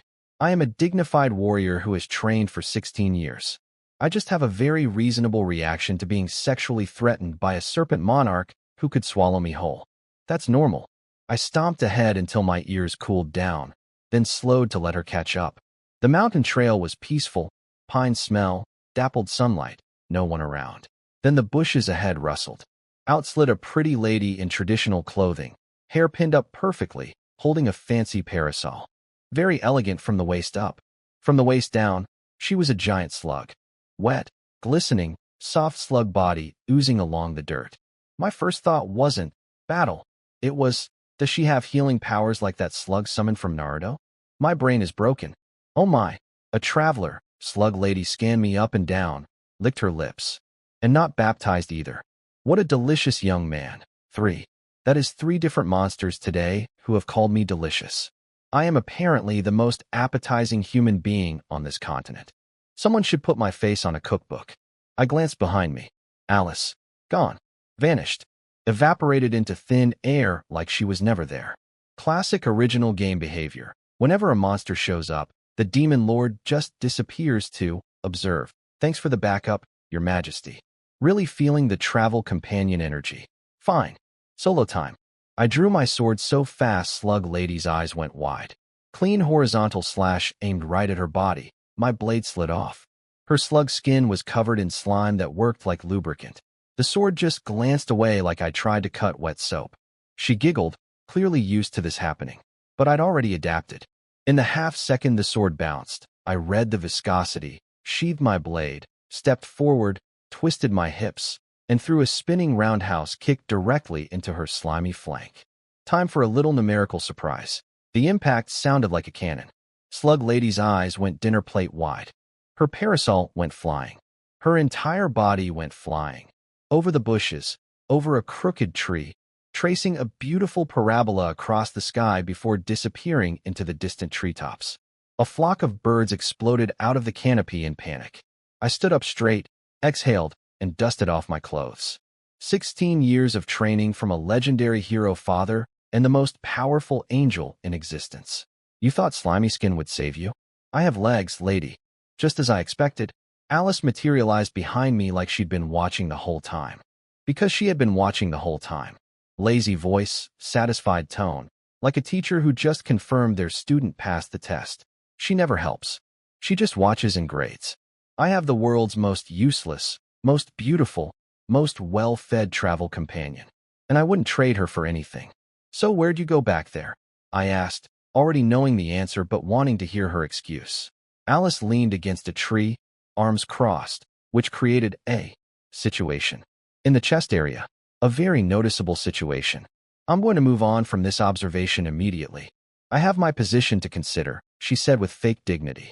It wouldn't be appropriate for me to interact with other monsters in that context. Translation. I'm the secret demon lord, and I can't blow my cover. Then she dropped the serious act and went right back to teasing. But you handled yourself well. Just know, if you ever lose to a monster girl because she seduced you, I won't save you. At most I'll feel sad about losing my chef. And my main course, so I really am just food to you, yes. Food. She nodded with complete sincerity. Not even a hint of a joke in her expression. So when you encounter other monster girls, if they grab you, break free. If they wrap around you, cut loose. Don't let them steal your mind. Is the demon lord giving me anti-monster girl dating advice? Is she telling me not to cheat on her? With food metaphors? I changed the subject. We're running into monsters way too often. Slime girl, slug lady. At this rate, there'll be another one around every corner. Maybe I should get baptized after all. Alice's footsteps stopped. What's so great about baptism? Her voice dropped several degrees. I see. I'll never understand you humans. You really love being Ilias's slaves that much? I started counting on my fingers. Well, baptized heroes get shop discounts, cheaper hotel rooms, and you can walk into anyone's house and search their stuff. Hold on. Alice raised a hand. Search people's houses? Is this a hero or a burglar? Oh my god. She's right. All those years of playing RPGs, walking into villagers' homes and opening their treasure chests, I was robbing people. Every player who ever played this game was committing breaking and entering. My entire gaming career was a crime spree. Anyway, I said, dragging the conversation back on track, the main benefit is that evil monsters won't come near me. About that? Alice drew out the words with a deeply amused expression. Baptized humans smell terrible to monsters. Smell? Apparently your body gets infused with the scent of angel liver. Extremely unappetizing. Angel liver? So now you understand. She gave me a sideways look dripping with mockery. You're going to attract monsters for a very long time, Mr. Hero Wonderful. I'm walking around as a 5-star meal with legs. Every monster on this continent can smell me like a fresh pizza delivery. And I can't get baptized because then I'd smell like organ meat and my travel companion would lose her appetite. My life. As afternoon melted into evening, the mountains turned orange and the birds went quiet. We walked and talked about nothing in particular, the comfortable kind of conversation where neither person is trying too hard. Then Alice stopped and said, almost casually, "Tonight, I want something sour-sweet." Something about the way she said it made me think she wasn't just talking about food. But I played it straight. "Actually, I have just the thing." I dug into my backpack and pulled out a little cloth bag. Aunt Michaela's salt-pickled plums. The ones she'd made specifically because Lucifina likes these. They were perfectly preserved, covered in a thin frost of salt, smelling tangy and sweet even through the fabric. I dropped them into Alice's palm, then whipped out my iron wok from the pocket castle and started making dinner. Sweet and sour pork, sliced loin, sugar vinegar sauce, flour and starch batter, into the hot oil. The meat curled at the edges, turned golden, developed that perfect amber crust. Alice sat behind me, silently eating plums, watching her, main course, prepare her appetizer. The irony was not lost on either of us. After dinner, we sat by the dying campfire. Stars everywhere. Like someone spilled a diamond bag across black velvet. Then she surprised me. "Luka, let me teach you a sword technique." "Sword technique?" "A monster one. Demon sword. Beheading." She said it like commenting on the weather. Then added, "It suits you." "Why me?" "Because your biggest weakness is your build. You're slim, so head-on clashes with big enemies put you at a disadvantage." Her tail tip-tapped my shoulder, measuring my frame. "But flip that weakness around, and it becomes your strength. This technique is about using your small size to rush into the enemy's space and deliver a killing blow at zero distance." She told me the technique came from a dark elf swordsman named Zax who'd used it to take hundreds of heads. Legendary Monster World stuff. Then she drew a stick figure in the dirt and slashed a line across its chest. The universal language of, "This is where the head comes off. This is a secret art of the monster world. Want to learn?" I was already on my feet. Yes. For the next hour, that campfire clearing became a training ground. Her instruction was quiet but razor-sharp. Every pointer hit exactly the right spot. And I realized something important. This demon sword technique was different from everything Dad and Annie taught me. Hero techniques need hero blood. Angel techniques need angel blood. But monster techniques? They're race-neutral. Anyone can learn them. Which meant I could potentially combine all three styles into something nobody had ever seen before. Monster sword arts as the bridge between human and angel techniques. The possibilities made my brain spin. "That's enough for tonight," Alice said, tossing her stick into the embers. More would be pointless. She swung herself up into a tree with her tail, coiling around a thick branch, silver hair dangling down. Standard snake sleeping position, apparently. I reached into the pocket castle and pulled out a tent, then a rolled-up futon, then another rolled-up futon. Laid them both out neatly. I looked up at the moonlit snake queen perched in her tree. "Alice, I brought a tent and 2 futons." She glanced down, visibly surprised. Point 2. "Yep. 2. Want to join me?" "Smooth, Luka." "Real smooth." Offering the demon lord a sleepover on day 1 of the journey. In my defense, I packed those 2 futons 16 years ago. I have been preparing for this exact moment since I was 6 years old. No regrets. Her eyes lit up in the dark. Just for a second. A tiny flash of, "Oh, he actually thought of me," before she buried it under her usual royal attitude. "How thoughtful of you, my cute servant."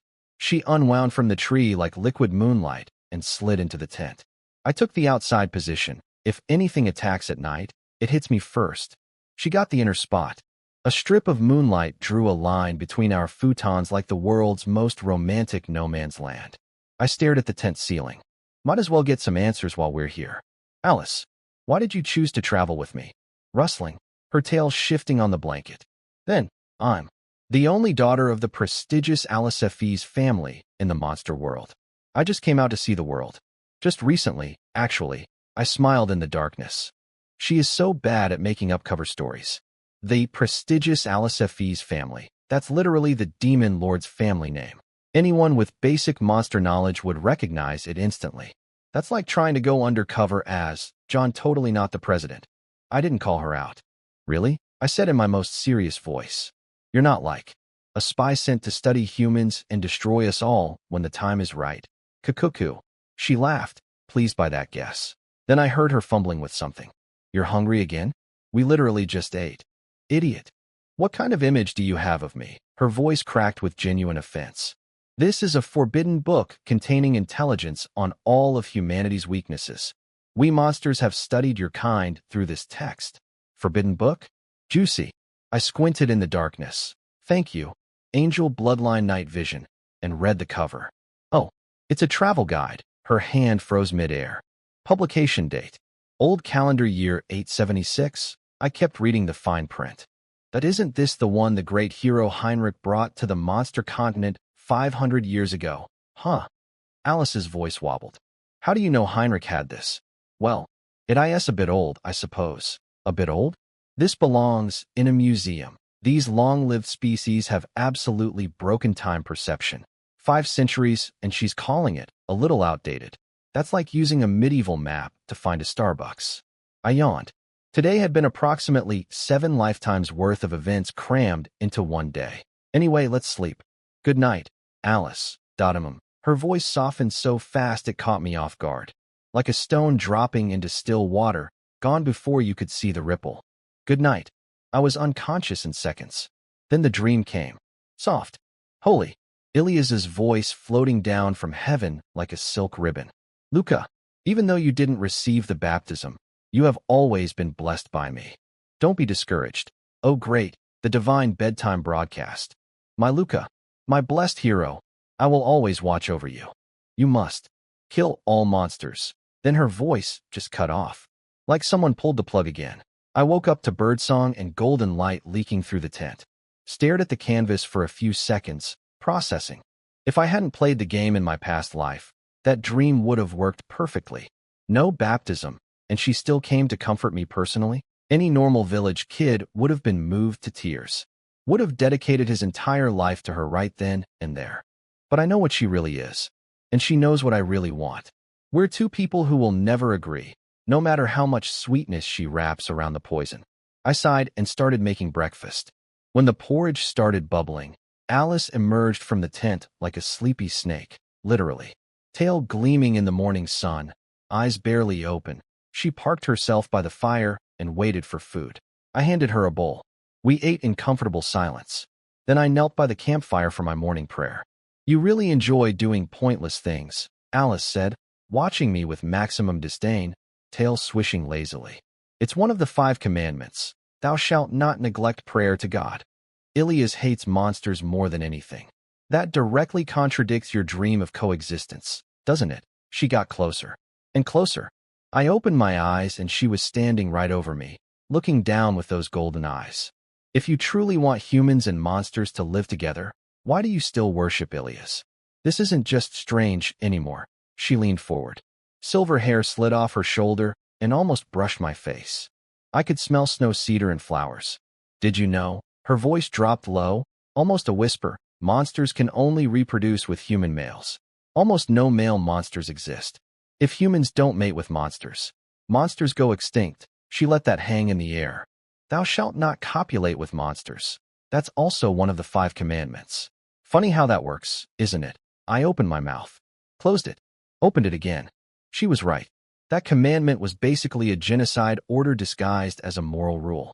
By forbidding humans from having children with monsters, the goddess was engineering a slow extinction, forcing monster girls to resort to forceful methods with unwilling men just to survive as a species. I wanted to argue, but there was nothing to argue with. Some truths are too big for words. Alice watched me struggle. Then after a moment, her tail reached over and gently patted my head, like comforting a confused puppy. You're an idiot when it comes to Ilias. She straightened up, rebuilt her queenly posture, but her voice had gone soft. But I have my own problems too. Now hurry up. If we're late, we'll miss the specialty food in Iliasburg. Apparently they make these dumplings with tons of happiness honey, and they're supposedly famous. It's always food with you. Let's go. That information is 500 years old, I said with maximum smugness. Those dumplings are probably long gone. Critical hit. What? Alice spun around, eyes huge, royal composure shattered by genuine panic. It's only been 500 years. They'll definitely still be there. 500 years. Only, she said, only. This woman considers half a millennium a minor inconvenience. If I told her the restaurant changed its menu last Tuesday, she'd say, already? She started speed walking toward the city, tail dragging an urgent line in the dirt. I jogged after her, laughing. Slow down. They'll be there, probably. You just said they probably wouldn't. I said probably. Not definitely. Humph. Smooth talker. Morning light poured through the canopy. 2 sets of footsteps, one human, one serpentine, echoed down the mountain path toward the city, accompanied by bickering that neither of us wanted to stop. Before we could enter the city, I had to address the elephant in the room. Or rather, the giant snake tail in the room. Alice, can you turn into a human? Otherwise you'll scare every shopkeeper in town. She grumbled, but closed her eyes. Red light crawled up her scales like a lit fuse, and her tail started. Splitting, shrinking, reshaping. Scales melted into skin.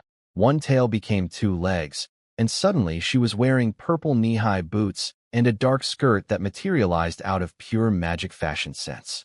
The whole thing took like 3 breaths. Casual shape-shifting. No big deal. Just the demon lord casually generating a new pair of legs and matching footwear from scratch. She looked down at herself, lifted one boot to inspect it, and nodded with satisfaction. Good enough? I looked at her standing there in the sunset. Silver hair glowing gold at the edges, pale skin soft in the fading light, those proud golden eyes now framed by an entirely human silhouette, and my brain forgot to work for a second. What are you staring at? She huffed and looked away, but there was zero actual anger in it. Nothing. Just, you look really pretty in human form too. She didn't respond. She just walked past me toward the city gates. But her boots were clicking the stone very fast. Faster than normal. Definitely not flustered. Nope. Then we entered Iliasburg, and the mood completely changed. The streets were empty. No merchants, no travelers, no kids playing. Every door was shut.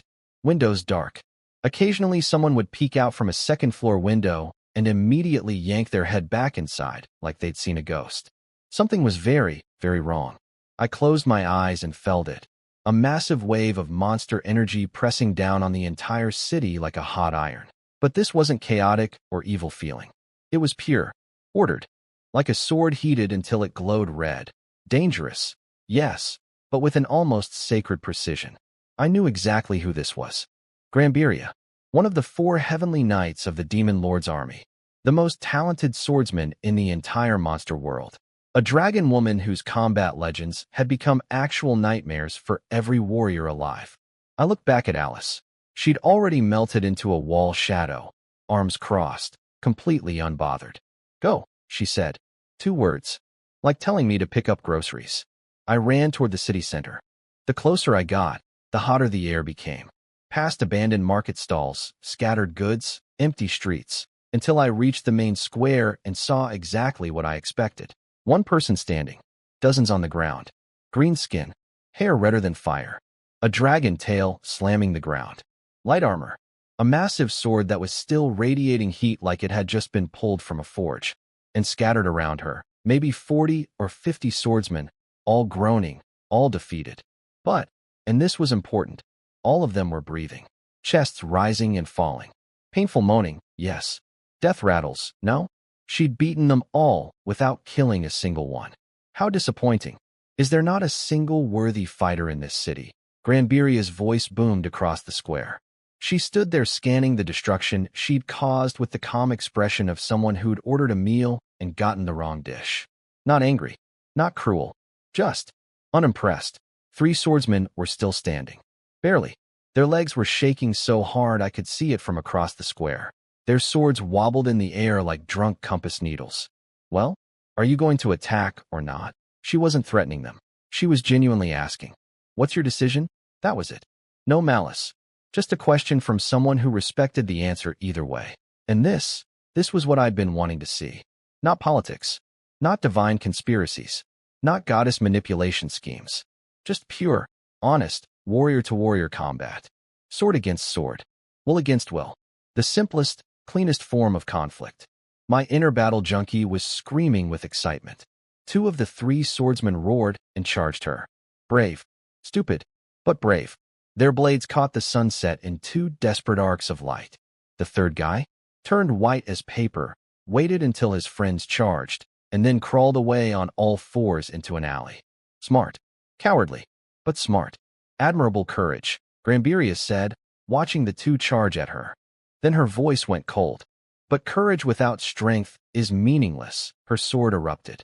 Actual flames. Living, writhing, roaring fire wrapped around the blade like a serpent. The heat wave hit the square like opening an oven door. Leaves on nearby trees curled up and died instantly. Water in the air became steam. The whole plaza turned into a sauna of doom. My eyes went wide. Not from fear. From excitement. The four heavenly knights each master one element. Grambiria's is fire, the purest, hottest, most aggressive fire. And watching her wield, it was like watching a master artist paint with explosions. She vanished. Literally vanished from in front of two men mid-charge.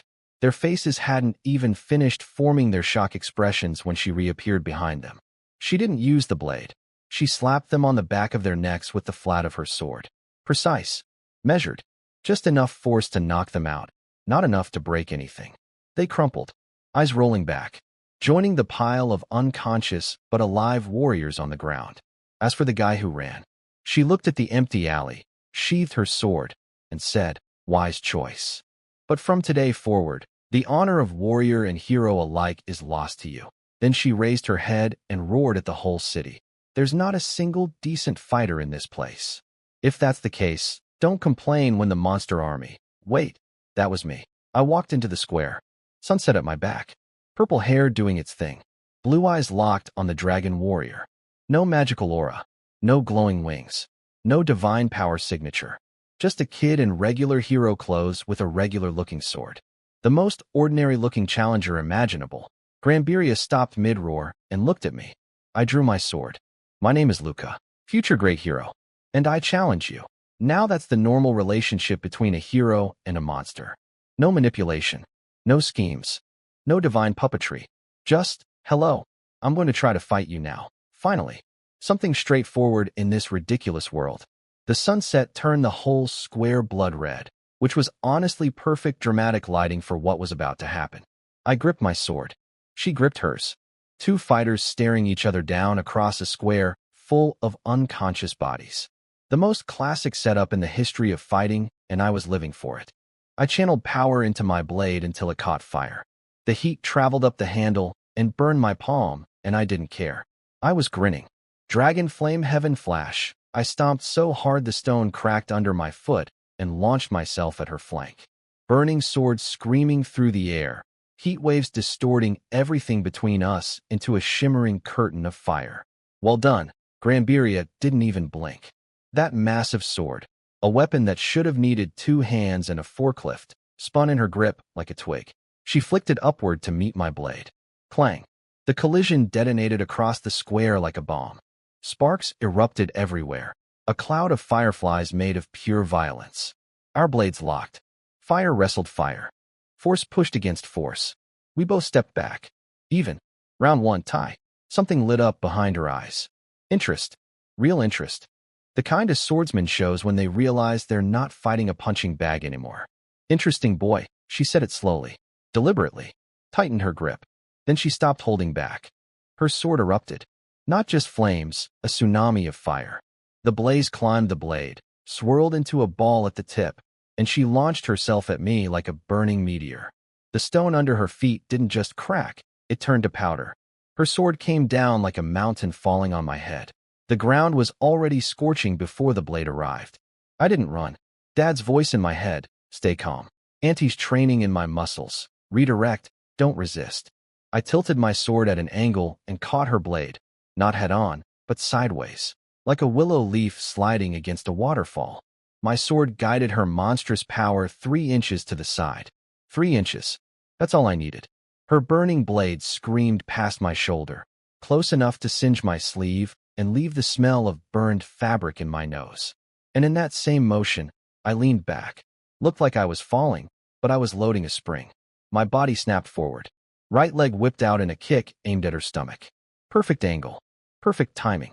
One of Auntie Michaela's signature counter techniques, drilled into me 1,000 times on that moonlit hillside.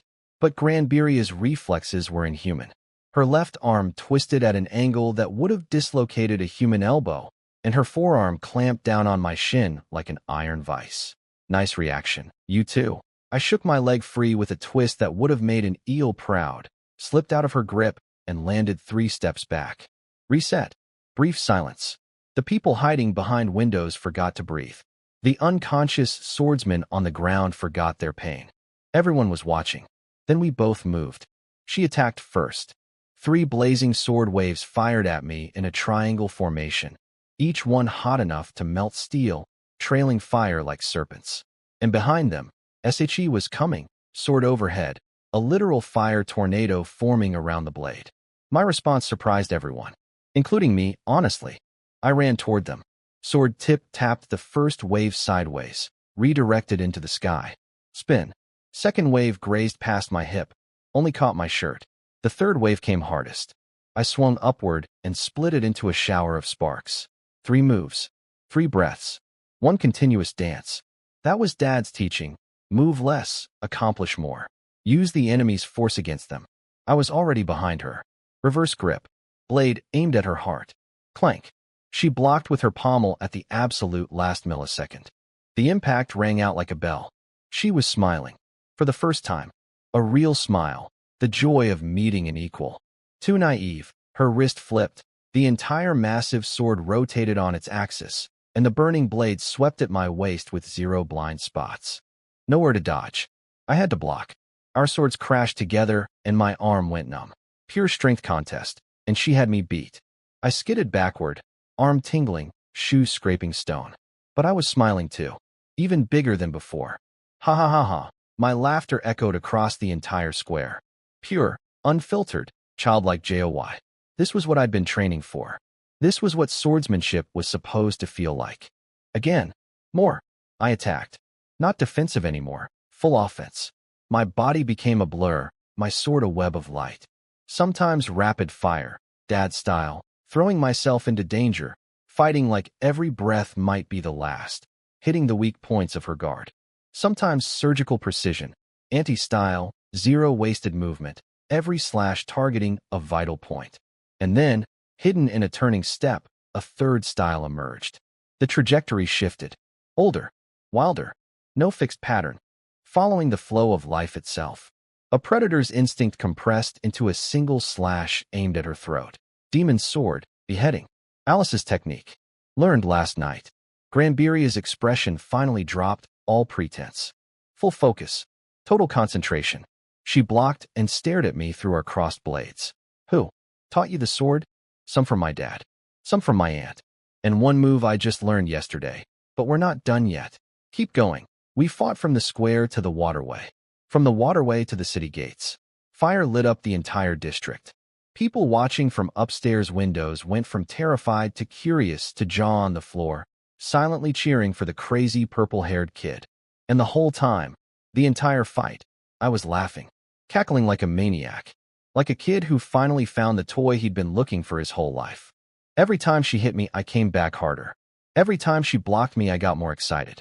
I was covered in cuts and burns and bruises, and I couldn't have cared less. Ha ha ha ha again. More. This is amazing, Granbiria. I'll remember you for the rest of my life? Apparently, and I didn't know this at the time, my fighting style when I get excited looks exactly like Mom's. Back in the day, when 3 of the 6 ancestors ganged up on Lucifina, she went absolutely berserk. Laughing through blood, trading blow for blow, fighting like a rabid angel, until Auntie Michaela arrived as backup. The old-timers in the monster world still have nightmares about it. Like mother, like son. The crazy is genetic. Granbiria watched me, battered, bleeding, grinning like a lunatic, and for the first time, something shifted behind those ancient dragon eyes. Respect? Recognition? Whatever it was, she raised her sword and the fire stopped being wild. It contracted, condensed, formed a white-hot ring of flames spinning around her blade. The feeling is mutual, she said, voice deep as a war drum. Then, the next strike decides it. She inhaled. Her chest rumbled like an ancient dragon breathing. Chaos edge, blazing fury. I raised my own sword. Angel power flooded into the blade. Light began building, golden and fierce. Ninefold Rakshasa. The square went silent. Even the wind stopped. Two ultimate techniques. One final clash. Everything we had, compressed into a single moment. Both lifetimes of mine had been building to fights like this, and I wouldn't trade this feeling for anything in any world. Right as my ultimate technique was about to collide with Granbiria's ultimate technique, two world-ending attacks on a collision course that would have probably deleted this entire city block from existence. You two idiots. Are you trying to destroy this place? A silver-white missile inserted itself between us. Alice's tail lashed out like a whip, snagged me around the waist midair, and yanked me out of my attack like a mother cat grabbing a kitten by the scruff. My carefully charged technique shattered. My momentum died. I dangled there in her coils like the world's most embarrassed action figure. At the same time, her right hand fired a blast of dark purple energy at Granbiria, Demon Lord's tyranny, that ripped through the air and cratered the stone pavement next to the Dragon Knight. Deliberately missed. A warning shot that said, I could have hit you. I chose not to. Think about that. Granbiria's fire was snuffed out instantly. She stumbled back 2 steps, jammed her sword into the ground for balance, and looked up to see who had just casually swatted aside 2 ultimate techniques like mosquitoes. Then she saw Alice's face. Her real face. Horns out. Tail out. Full Demon Lord mode. The color drained from Granbiria's expression. Her mouth moved, but nothing came out for a full second. Then her sword clanged into the ground, and she dropped to one knee so fast her kneecap cracked the broken stone. Zero hesitation. The warrior who'd just soloed an entire city's defense force was now kneeling with her head bowed, not daring to look up. Cough, cough. I mean, we were having a really good fight. I mumbled from inside Alice's tail, which was wrapped several notches tighter than usual. Her scales were transmitting a very clear message through my ribcage. You are in trouble. I peeked around at the destruction. Scorched trees. Melted pavement. A fountain statue missing its top half. The city gate was one sword swing away from being bisected. We'd basically remodeled the entire district with fire and violence. And somewhere in this city was a shop that sold those happiness honey dumplings Alice wanted. If Granbiria and I had destroyed that shop, I would never forgive myself. Judging by Alice's expression, SHE would never forgive me either.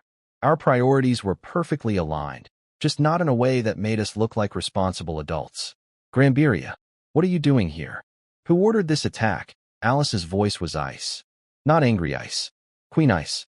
The kind of cold that doesn't need to raise its volume because everyone already knows they're about to regret their life choices. This was my personal judgment. To eliminate the annoying heroes once and for all, I planned to target the Ilia's temple. Stand down. 2 words. Granbiria's mouth slammed shut mid-sentence. But, the Dragon Knight raised her head, eyes burning with protest. We can't just let the heroes, I said, stand down. Did you not hear me? Alice's tail smacked the ground. Rocks jumped. Keep this up and the specialty dumpling shop will be destroyed. Granbiria's face went through about 5 emotions in 2 seconds. Confusion. Bewilderment. A heroic attempt to connect, military campaign, to dumplings, through some kind of logical bridge. She failed. That we could just have someone make them after we conquer the city. And where's the tourism experience in that, you moron? Alice's tail whipped the ground again. Or do you need me to say the same thing 3 times before it registers? I said, stand down. The Demon Lord's military priorities. Step 1, secure dumplings. Step 2, everything else. Granbiria stood up slowly, pulled her sword from the ground. No more arguments. No more protests. She'd come alone to attack an entire city because she was that confident. And she was leaving alone because her queen told her to, and that was enough. As you command. Your will is sufficient. I take my leave. She vanished into the evening shadows. Just like that. One of the 4 most powerful monsters in the world. Gone because she was told the dumplings were more important than the invasion. Alice's tail finally lowered me to the ground. I dusted myself off and looked at her with my most innocent smile. Being able to order one of the 4 heavenly knights to retreat. Alice, you really are. She turned away. Just slightly. Her horns shifted angle so the shadow covered half her face. Classic. I know you're about to figure it out. Body language. Truly amazing. Dead silence. Her eyebrow twitched. She slowly turned back toward me with an expression of pure disgust. That's it? That's all you're going to say? You're just going to yandy it there? Are you an actual idiot? I grinned at her. I think something like this is better when you choose to tell me, instead of me forcing the reveal. You're curious about that power I was about to use, right? Well, I'm curious about your real identity too.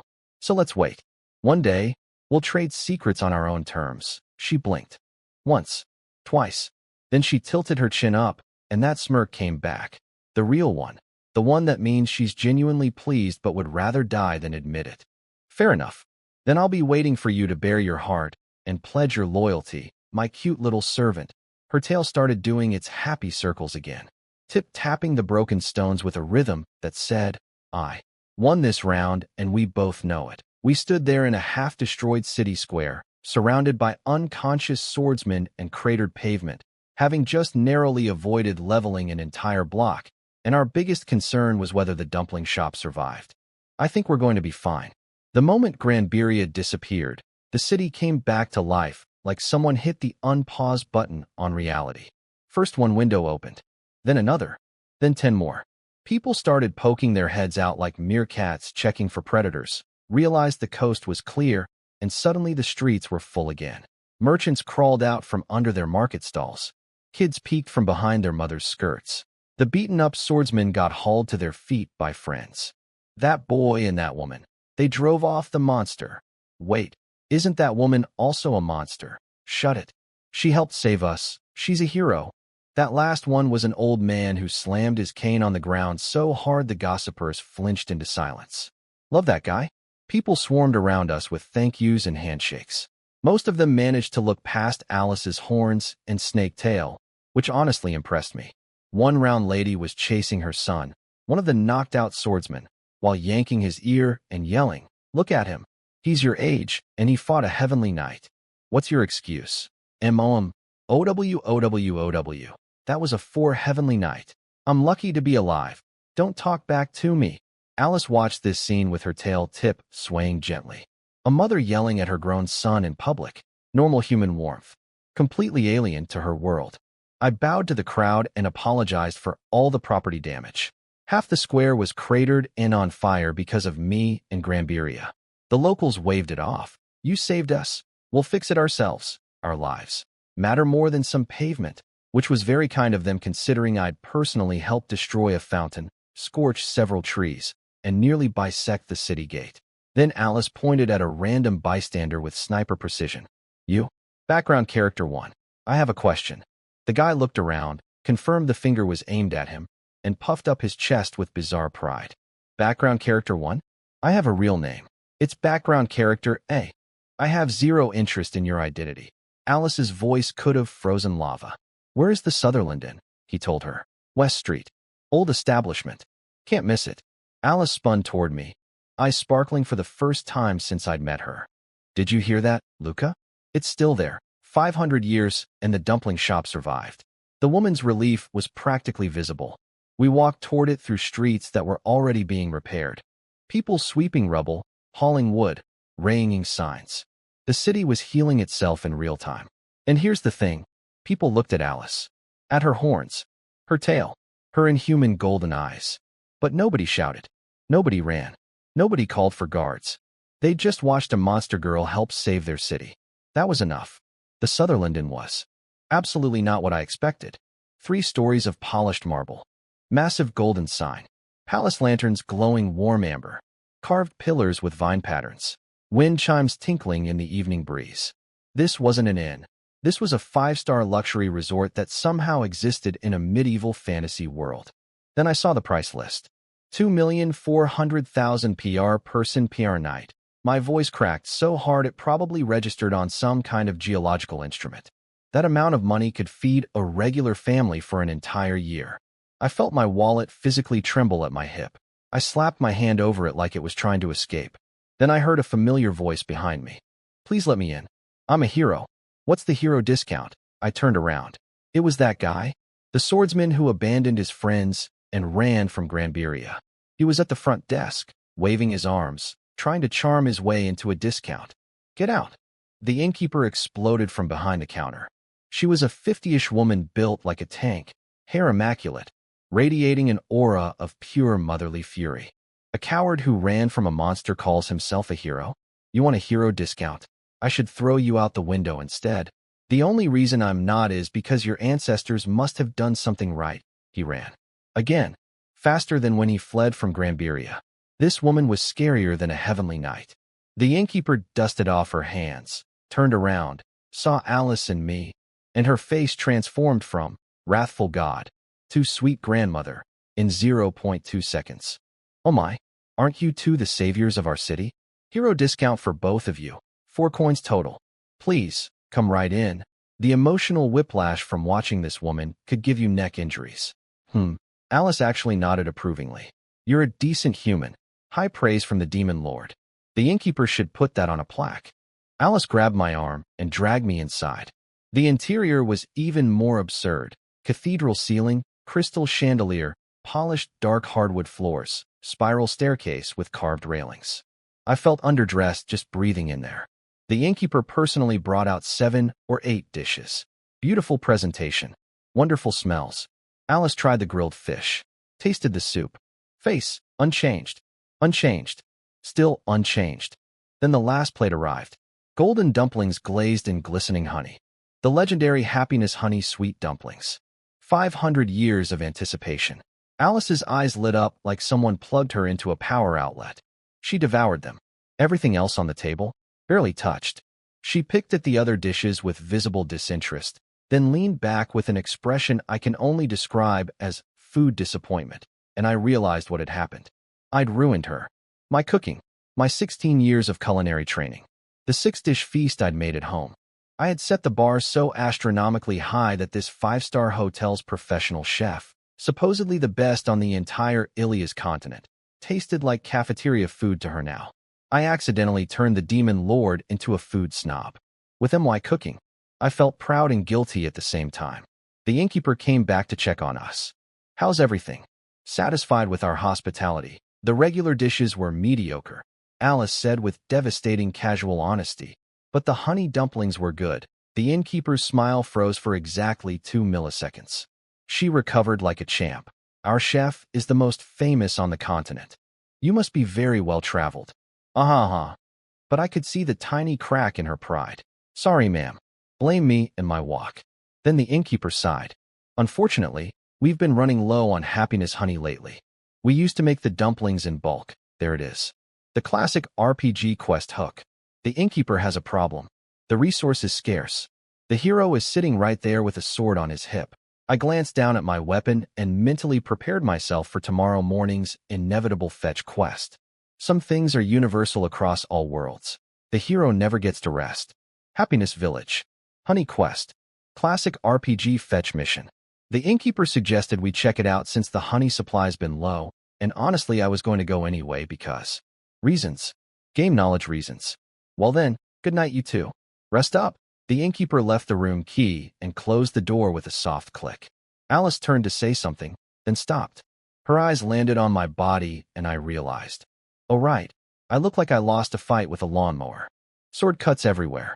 Bruises in colors I didn't know skin could turn. My clothes were basically decorative ribbons at this point. Hold still. Let me heal. She started, gathering magic in her hands. Then she froze, because I was already glowing.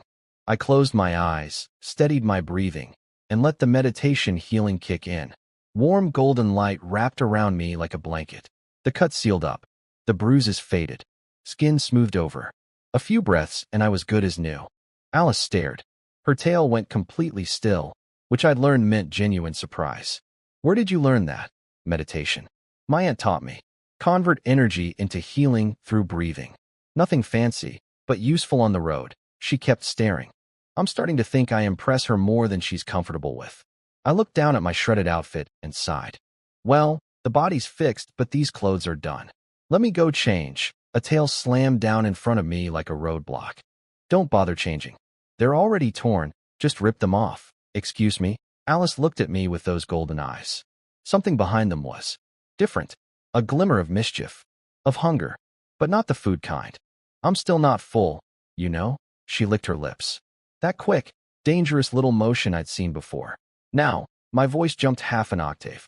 I remembered this part from the game. There was a mandatory scene here that the player couldn't skip. A mandatory, unskippable scene. I took a deep breath. Tried to sound cool. As a man, I should at least be the one taking the lead. I was on my back before I finished the sentence. Silver hair curtaining my face. Snow cedar perfume. Her tail coiled around my waist, pinning me to the mattress with the gentle firmness of someone who knows exactly how much pressure to use. Luka, defeated. This is special training, she said, voice low and silky. To build your resistance against monster girl seduction. Can't have you falling to some random encounter on the road, can we? This is my first time doing something like this. Feel honored, my dear travel companion. Fun fact about Alice's ancestry. The first ancestor of all demon lords was created by combining the traits of every living creature in existence, which means Alice inherited the biological knowledge of essentially all life forms on the planet. So even the most basic version of her techniques was on a completely different level from anything a normal monster could do. My memory cuts out somewhere around her satisfied smile hovering above me. Am I going to survive this journey? The next morning, I walked out of the room and my legs were still made of jelly. You two had fun last night. Critical hit. Direct impact. Zero defense. I locked up on the staircase like a robot with a dead battery. The innkeeper was behind her counter doing paperwork. She didn't even look up. Said it like commenting on the weather. My neck creaked as I slowly, mechanically turned toward her. Was it loud? She finally looked up, pushed her glasses up her nose. Those experienced eyes blinked once, and her mouth curved into the most evil grandma smirk I've ever seen. So it was that kind of situation. I was just guessing. She bluffed me. She said it on purpose to see my reaction, and I walked right into it. I have never wanted to dig a hole and bury myself more in either of my two lives. The innkeeper just sat there, smiling, watching me die inside, savoring every microsecond of my suffering. Alice walked out of the room, looking completely unbothered, tail swaying, posture perfect. She even gave the innkeeper a polite little goodbye nod, like nothing had happened. Like she hadn't just. Anyway, we left the inn. Morning sunlight on silver hair, cool breeze. Her face was back to its default setting of regal ice queen who is above all earthly matters. This lasted about half a block. Cuckoo. As expected of a fake hero, she broke into the most gleeful, most vindictive, most insufferable laugh. Eyes crinkling with pure evil joy. Can't even dodge a monster girl's attack. That feeble resistance was practically an invitation. How shameful. I walked beside her in silence, staring straight ahead, ears burning like twin furnaces. 2 lifetimes. 0 experience with women in both of them. And my first time was with the demon lord, who then spent the entire next morning roasting me about my performance. This is my life now. I cook her food. I write poetry for her rival. I fight legendary warriors. And I get bullied about my bedroom skills before breakfast. Wouldn't change a single thing. We were leaving the city when we got ambushed at the gate. Not by a monster, by a fangirl. Standing at the city entrance, upside down in a headstand with her hands pressed together like she was praying, was the weirdest creature I'd seen yet. Snake body on top, human legs. On the bottom, like someone assembled a monster kit backwards and said, "Good enough." She was wearing basically just underwear on her human half, and her eyes were literally sparkling with hearts. Wait, she shrieked before I could even open my mouth. My name is Amira. You've stolen my heart. I'm a maiden in love. My eye twitched. I looked behind me. The cabbage lady was haggling with a customer. The construction worker was whistling while mixing cement. Nobody was panicking about the upside-down snake lady at the gate. Oh, she lives here. That explains why the townspeople accepted Alice so quickly. They've been living next to this for who knows how long. Alice barely registers on the weird scale by comparison. You gave me courage and shy feelings of love. If this is a dream, I never want to wake up. Amira cupped her cheeks and wiggled her snake body, practically shooting pink heart bubbles from her eyes. Get to the point. Alice's tail slapped the ground. Rocks bounced. EK. Amira went rigid as a board, sweat pouring down her face. Then she inhaled and unleashed every remaining word at a speed that would make a rap god jealous. There's a dragon and vampire treasure thief in a month in Northwest. I can't stop them, please, in a row by. She was gone before the sentence ended. Nothing left but a dust cloud and a few spinning leaves. Right, I rubbed my temples. I guess we're going there too. Why? Alice crossed her arms. It's not your problem. Just go north, get on a ship, and leave this Ilias named everything continent. I'm a hero, remember? Plus, if we detour east to Happiness Village first, handle the honey problem, then swing northwest to the mountains, we can loop back and visit my aunt on the way. Efficient tourism. You're remarkably carefree about this. She stopped arguing, though. She's learning that I'm going to help everyone regardless of whether it makes logistical sense. Hero brain. Can't turn it off. We walked the morning road toward Happiness Village. Dew on the grass. Birds chattering. Mountains peeking through morning fog. Peaceful. Then Alice asked me something unexpected. Do you enjoy fighting that much? What makes you ask? When you fought Grambiria, her voice was lazy but her eyes were serious. You were smiling the whole time. I actually feel a little guilty for interrupting your final clash. I looked up at the sky. Fluffy clouds shaped like escaped sheep.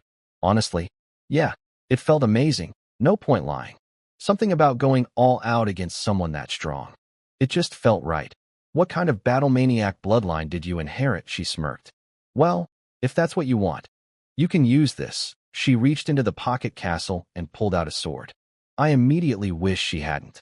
The blade was covered in tiny carved angel sculptures, but they were all screaming, writhing, wings broken, bodies twisted into impossible agonized poses. It looked like someone trapped a choir of angels in metal and hit, blend. The thing radiated wrongness like a portable nightmare. This is the fallen angel's sword, Gorg. Only one in the entire world. She presented it like she was showing me a dessert menu. See? Those are your beloved angels on there. That thing is a sanity damage artifact. I stepped backward involuntarily. Don't judge by appearances. Alice was enjoying my horror. Tail tip-tapping happily. It's infused with high-concentration holy element that can devolve monsters back into their primitive beast forms. No more worrying about hurting someone who looks human. You can fight at full power with zero guilt. She held it toward me. Dark purple light reflected off the blade onto my face. I looked at it. Really looked at it. Devolve monsters into beasts.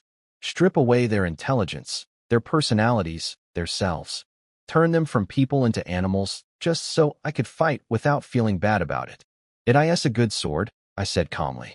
Then I tilted my entire body backward at a 45-degree angle, pointed one finger straight at the sky, planted my other hand on my hip, and struck the most dramatic anime pose of either lifetime. But I refuse. The air around me practically got sharper. The lighting shifted. Background wind appeared from nowhere. This was a moment, and both of us knew it. Because here's the thing, Alice. You just offered me a weapon that would let me enjoy combat guilt-free by turning my opponents into mindless beasts. And yeah, part of me, the part that was cackling like a lunatic while fighting Grambiria, wants that. But the whole reason I'm on this journey is because I believe monsters are people, with thoughts and feelings and lives. Stripping that away so I can have fun hitting them? That's not fighting. That's just cruelty with extra steps. I want to build a world where humans and monsters coexist. I can't do that with a sword that erases what makes monsters who they are. So yeah, cool sword, terrifying design, practical benefits. But I refuse. Alice stood there holding the nightmare sword, frozen mid-offer, staring at me like I'd grown a second head. Huh. I held my dramatic pose for exactly the right amount of time, then dropped it and got serious. Even if I beat monsters with that thing, their anger and hatred wouldn't stop. You know that better than anyone, Alice. I looked at my own hand, opening and closing my fingers. And more importantly, this sword would kill me. Her pupils shrank. What? Human bodies get corroded by holy element. The fallen angel's sword is packed with concentrated holy energy. Using it would be like drinking poison every time I swing. Enough exposure and my body starts crystallizing. I'd turn into a statue. Permanently. Alice's eyes went wide. Her hand yanked the sword back so fast it left a purple streak in the air, and she shoved it into the pocket castle like it was radioactive. You're lying. Nope. I kept my voice calm. Clinical even. Monster energy causes devolution and regression. That's how monster girls drain humans. Holy energy does the opposite. Evolution and solidification. Angels and high-level monsters can handle either one because their bodies are built for it. But human bodies? We're fragile. Too much of either side and we break. I paused, then added the real kicker. Without divine intervention, humans can't fully accept either force. We're stuck in the middle. Alice went quiet. Her tail tip curled and uncurled silently, grabbing at something invisible and letting go. Over and over. What I didn't say out loud was the plan forming in my head. In the game's ending, the goddess achieved a fusion of holy and monster energy in one body. If she could do it, theoretically so could I. And the key to figuring out how was a certain red-haired scientist angel in a lab coat and glasses, Promestine, the mad genius of heaven. She'd have the answers. But that's future planning. Right now, this was my mistake. Alice's voice interrupted my thoughts. Quiet. Almost small. I'm sorry. I blinked back to reality and found something I'd never seen before. Alice. Head lowered. Eyes looking away. Tail hanging limp on the ground. The royal arrogance dialed down to almost zero. She looked like a kid who'd accidentally broken something precious and didn't know how to fix it. She'd offered me a weapon that could have slowly killed me. She didn't know. But she cared that she didn't know. My mouth curved before I could stop it. It's fine. Hearing Alice apologize is pretty rare, though. Shut up. I snapped back to murder mode. Tail whacked the ground. Normal service resumed. Crisis averted. Emotional moment successfully deflected with teasing. We're good. We headed east to Happiness Village. Cute name. Cute place. Rolling hills, a few dozen houses scattered across a valley. Beehive boxes hanging under every roof. The air smelled like flowers and honey. Thick and sweet. The kind of smell that makes you want to take a nap in a field. But something was wrong.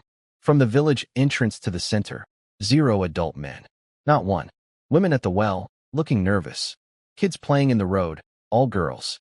The place had this tense, hollow feeling, like someone had surgically removed half the population. Then I heard screaming. Let go of me.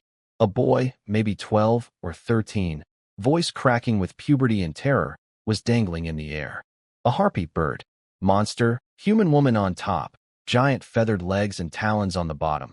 Had him by the shoulders, flapping massive wings that flattened the grass in every direction. She was grinning down at a cluster of terrified children, clearly planning to grab the whole batch. Can't ignore this. My hand hit the sword. My body moved on pure training autopilot. One blur of motion across the dirt road, channeling my inner Granburia, and I slapped the harpy across the face with the flat of my blade. Bonk. Feathers exploded. Her wings locked up. She did a half rotation in midair, dropped the boy and the other kids onto soft grass, tumbled into a bush with a spectacular crash, and then scrambled out in a panic of squawking and flying feathers, flapping away over the ridge like her life depended on it. Which it did. You okay? I crouched down and reached out to the kids. They stared at me with huge eyes. Then the boy burst into tears and tackled me in a hug. Within 30 seconds, the entire village materialized around us. Women pouring out of houses. Kids emerging from vegetable gardens. Old grandmas hobbling over with canes. Every single person was female or a child. Are you a hero? You must be a hero. The harpy ran away. The hero scared her off. Thank goodness. The last few heroes who came all got captured by her. Wait. She captured the heroes too? The people sent to solve the problem got turned into the problem? That explains where all the men went. This harpy has been running a one-bird kidnapping operation and nobody could stop her. Until now. I stood in the middle of a crowd of grateful villagers, covered in feathers and boy tears, with Alice standing slightly behind me looking bored. Just another day in the hero business. Save village, receive gratitude, move on to next crisis. The hero life is an endless fetch quest, and I wouldn't have it any other way. The whole village swarmed us with thank yous. Old ladies tried to kneel. Women were crying.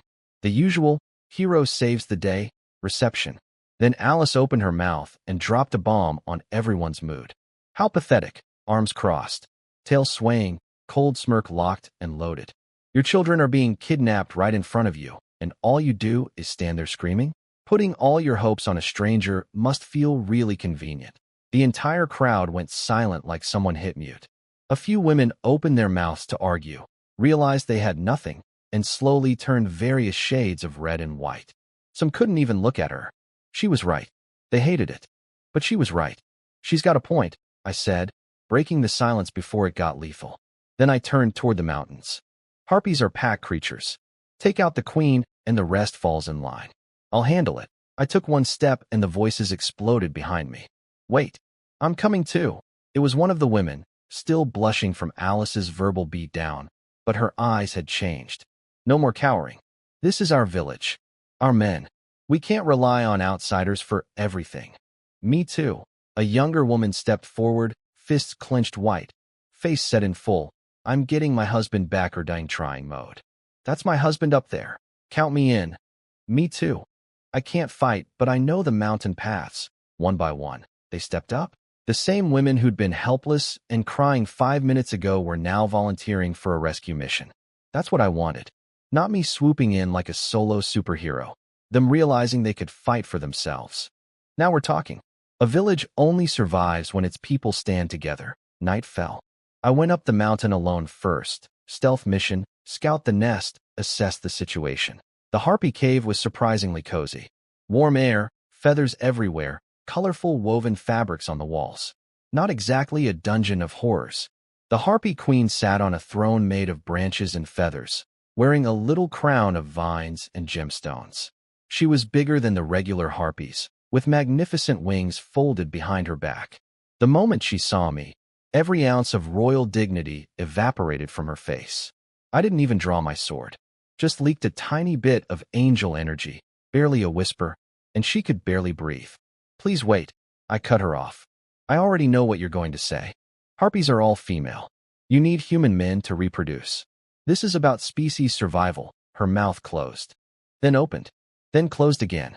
"But you went too far," I continued. "The women down there lost their husbands. Children lost their fathers. How are they supposed to live?" The queen's wings drooped. Her little crown wobbled. And in a voice heavy with genuine guilt, she said, "I understand. But for our people's survival, we had no choice, no excuses, no justification. Just the raw weight of a leader who'd done something terrible because she couldn't see another way." I looked at her for a long time, then nodded. "I know. That's why I brought a different solution." I pulled out a signal flare and launched it into the sky. Boom. Golden light exploded over the mountain. My signal for the villagers. I walked back down to the cave entrance and met the army. And what an army it was. The young wife from earlier was leading the charge, brandishing a kitchen knife with murderous intent. Behind her, dozens of armed women. Axes, carrying poles, rolling pins. One grandma was gripping a wooden pin like she was about to make the world's most violent pie crust. "We're here, hero. Hold on, everyone." I spread my arms across the cave entrance. "Before you go in, I need to tell you something. The men haven't been harmed. Not one. The Harpies have been treating them like family. Genuinely. I think you should see for yourselves before anyone starts swinging." Confused looks. Kitchen knife wife lowered her blade a few inches. Then the Harpy Queen led the men out. And the scene that followed was the single greatest piece of domestic chaos I have witnessed in either of my lives. "John," a village woman screamed and charged at a man who was being held arm in arm by a Harpy girl. "Get over here right now." "And Mary?" John's eyes bulged. He instinctively gripped the Harpy's hand tighter. Wait. She's family too." "She's what?" Nearby, a young village girl spotted a Harpy child who looked exactly like her and started screaming at her father for an explanation. "That kid has my face. What is going on?" "She's your Harpy sister." Another man had 2 Harpy girls hanging off his arms, looking like he wished the ground would swallow him whole. His village auntie looked him up and down for a solid 10 seconds, then sighed. "Well, they sure fed you well up here. Auntie, did you come to rescue me or roast me?" And the grand finale. A man in an apron getting dragged by his ear out of the crowd by his wife. "You heartless. I finally found you. They're your family too?" He was nodding through the pain when a Harpy girl emerged from the cave, holding a baby. The baby reached out its chubby arms and chirped. "Dada." The wife's brain crashed. Full system shutdown. Blue screen of marriage. Alice and I sat on a rock, side by side, watching the greatest soap opera in fantasy world history unfold before us. "This could run 80 episodes on daytime television," I said. "Maybe squeeze in a Shakespeare tragedy as a bonus." Alice had her arms crossed, but her mouth was doing something I rarely see. She was smiling. Not smirking. Not sneering. Actually amused. In that, watching humans be ridiculous is the best entertainment way. And this was exactly my plan. The moment those kidnapped men walked out looking healthy, well-fed, and clearly not wanting to leave, All the rage in those women deflated like a popped balloon. You can't maintain righteous fury when your husband is glowing with health and a baby harpy is calling him daddy. Hatred can't solve this mess. But a family situation so complicated that nobody knows who's in the wrong, that forces everyone to sit down and actually talk. The key ingredient was having someone stand in the middle, someone both sides would listen to, someone to be the balance point. That's me. That's what a hero is for. Not just swinging swords, being the person who stands between two groups and says, let's figure this out. Hero, the Harpy Queen's voice came from behind me. I turned. She was bowing her head. I don't dare ask for forgiveness. But you gave us a way out of an impossible situation. The Harpy tribe will never forget this debt. I looked at her. Looked at the chaos of crying wives, confused husbands, clingy harpies, and adorable mixed-species babies.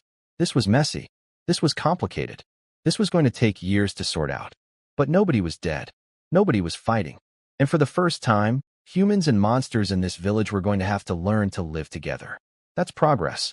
Ugly, confusing, soap opera-level progress. I'll take it.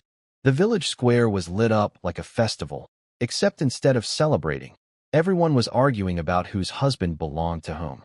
Torches everywhere. Over 100 humans and harpies crammed into one space, sorting out the most complicated family tree in recorded history. I leaned against an oak tree and watched the chaos. And something clicked inside me. This continent is empty. I walked for days between towns and met more monsters than people. But right here, right now, humans and monsters were packed together, shouting, crying, arguing, living, side by side. Something deep in my soul, something from both lifetimes, woke up and said, This is what you're fighting for. I clapped my hands once. Not loud, but the entire square went quiet. Even the ear-pulling wives stopped mid-pull. Village chief. Harpy Queen. Come here, please. The chief was a tough old lady in her 50s, white-haired but spine straight as a flagpole. The Harpy Queen floated down like a feather, landing 3 steps from the chief. They looked at each other, looked away. Classic. I have zero interest in your family drama, I said. Blunt, direct, no sugarcoating. But happiness comes from work. If you want these new family arrangements to survive, you need to treat every new member, human or harpy, as a worker, not a problem. I laid out the plan. Harpies clear new farmland and expand the honey sources. They can fly. They can spot flower fields from the air. They're basically living agricultural drones. Village humans teach them beekeeping and farming techniques. Everyone works. Everyone eats. Everyone prospers. Understood? I looked between both leaders. The village chief spoke first. If they're willing to learn and work alongside us, then we have no objections. And I watched it happen in real time. The women's expressions softened. Kitchen Knife Wife was staring at her husband's harpy girlfriend's wings with a completely different look now. Not hatred. Calculation. She was thinking, those giant wings could fan the beehives and save me hours of work. The Harpy Queen stared at me for a long moment, then bowed with her wings spread in an elegant arc. We will follow your guidance. Within minutes, the chief and the queen were huddled together, comparing notes. Beekeeping is hard because, oh, my girls can fly high and find flower fields easily. Village women were sidling up to harpy girls asking if aerial honey harvesting was more efficient. The ice didn't just crack. It melted. I leaned back against my tree and let out a long breath. Clever. Alice appeared beside me, arms crossed, creating a physics-defying situation with her chest that I am not going to describe, watching the scene with me. It's simple, I said, looking up at the stars. People care more about eating well and living well than about drama. As long as bellies are full and life is good, race and origin stop mattering. Make humans and harpies into one working unit, one family, and the village becomes truly happy. I turned to her with a bright grin. Besides, nothing brings people together like honest labor, right? She didn't answer. But her tail drew a slow, satisfied circle behind her, tip lifting slightly in the moonlight. That's Alice for. You did good, and I'll never say it out loud. Next morning, the entire village showed up to see us off. They stuffed so much happiness honey into my backpack that I had to pull out a second backpack to hold the overflow. These people tried to give us their entire year's supply.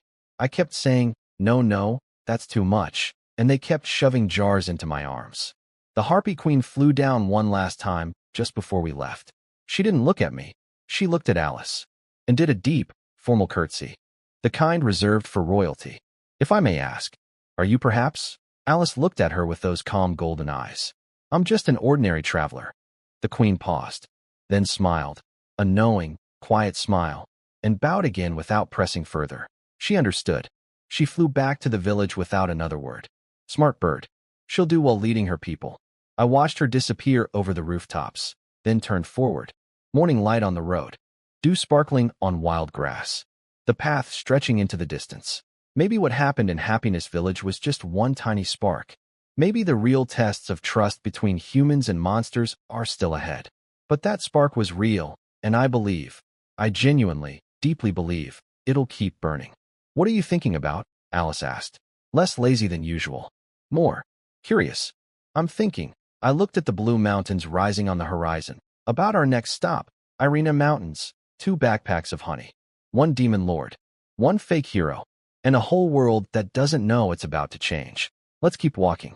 The legendary bandit gang of Irina Mountains, feared across the land, terrorizing travelers, stealing treasures, turned out to be 4 little girls hiding in a cave. I am not joking. The dragon girl barely reached my waist. She tried to breathe fire at me and produced approximately 1 birthday candle's worth of flame. The vampire girl was hiding in an oversized cloak, bearing baby teeth she hadn't finished growing yet, trying to look scary, but mostly looking like she was about to cry.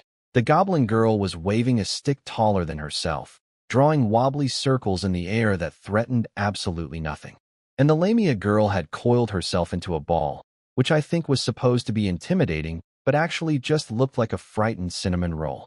I captured all 4 in 30 seconds. 30 seconds. Alice strolled out from behind a rock where she'd been, observing, hiding, wearing her most evil smile. Impressive, you single-handedly defeated the bandit gang. So what shall we do with them? Kill them? Sell them? Eat them?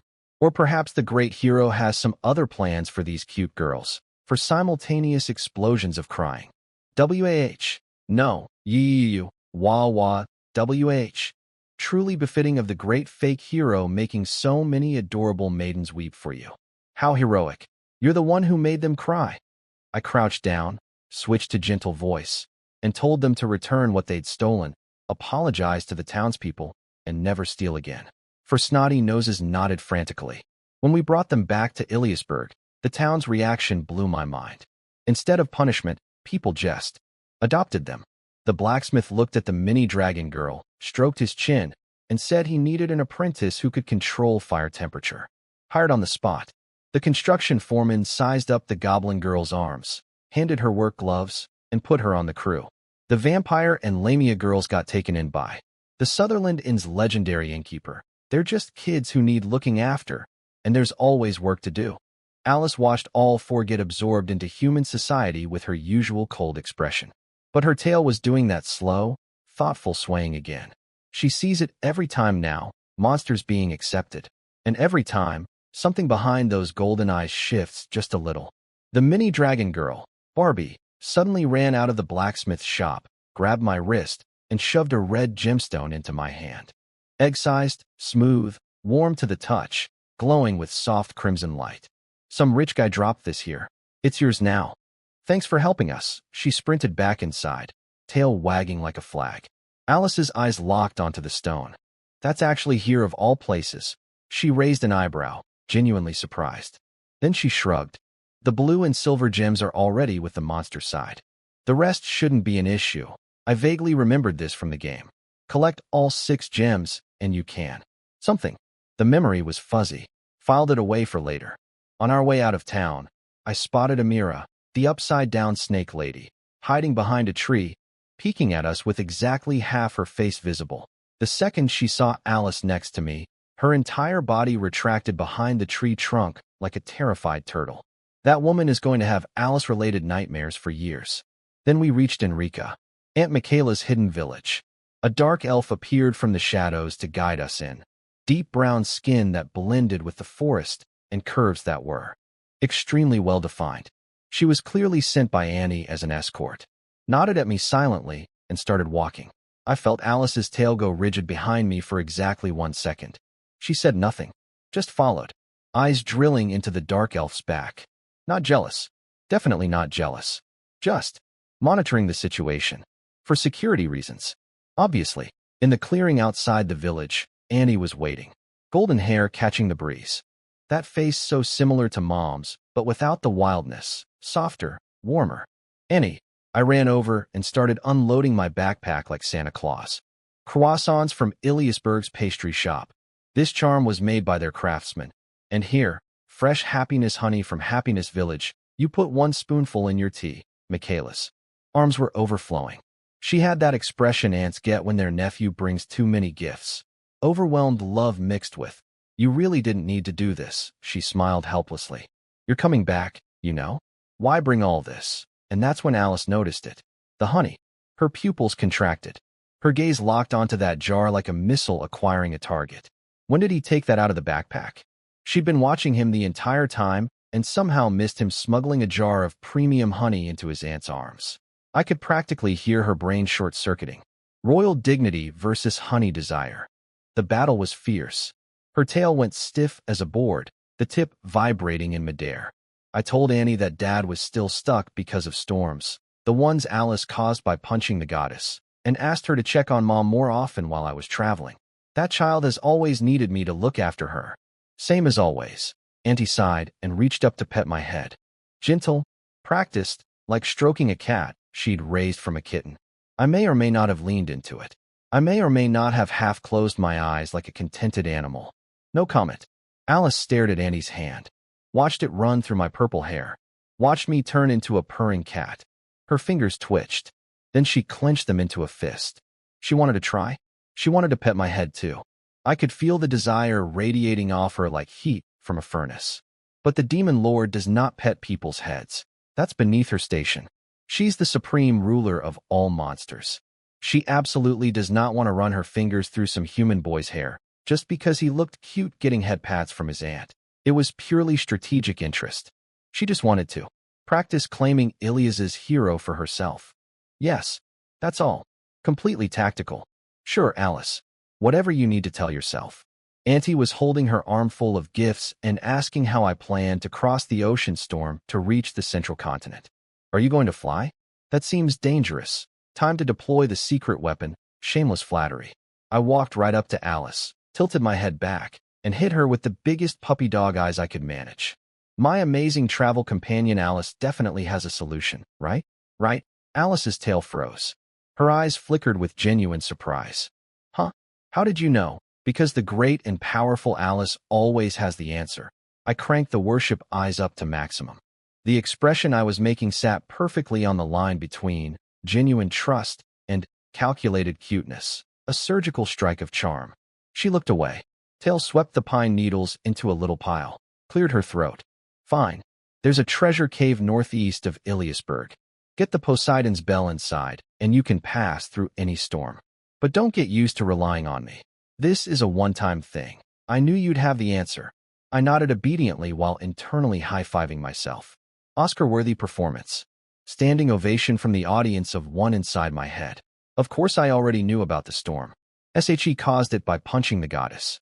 And the Poseidon's bell is probably being hunted by her own 4 heavenly knights right now.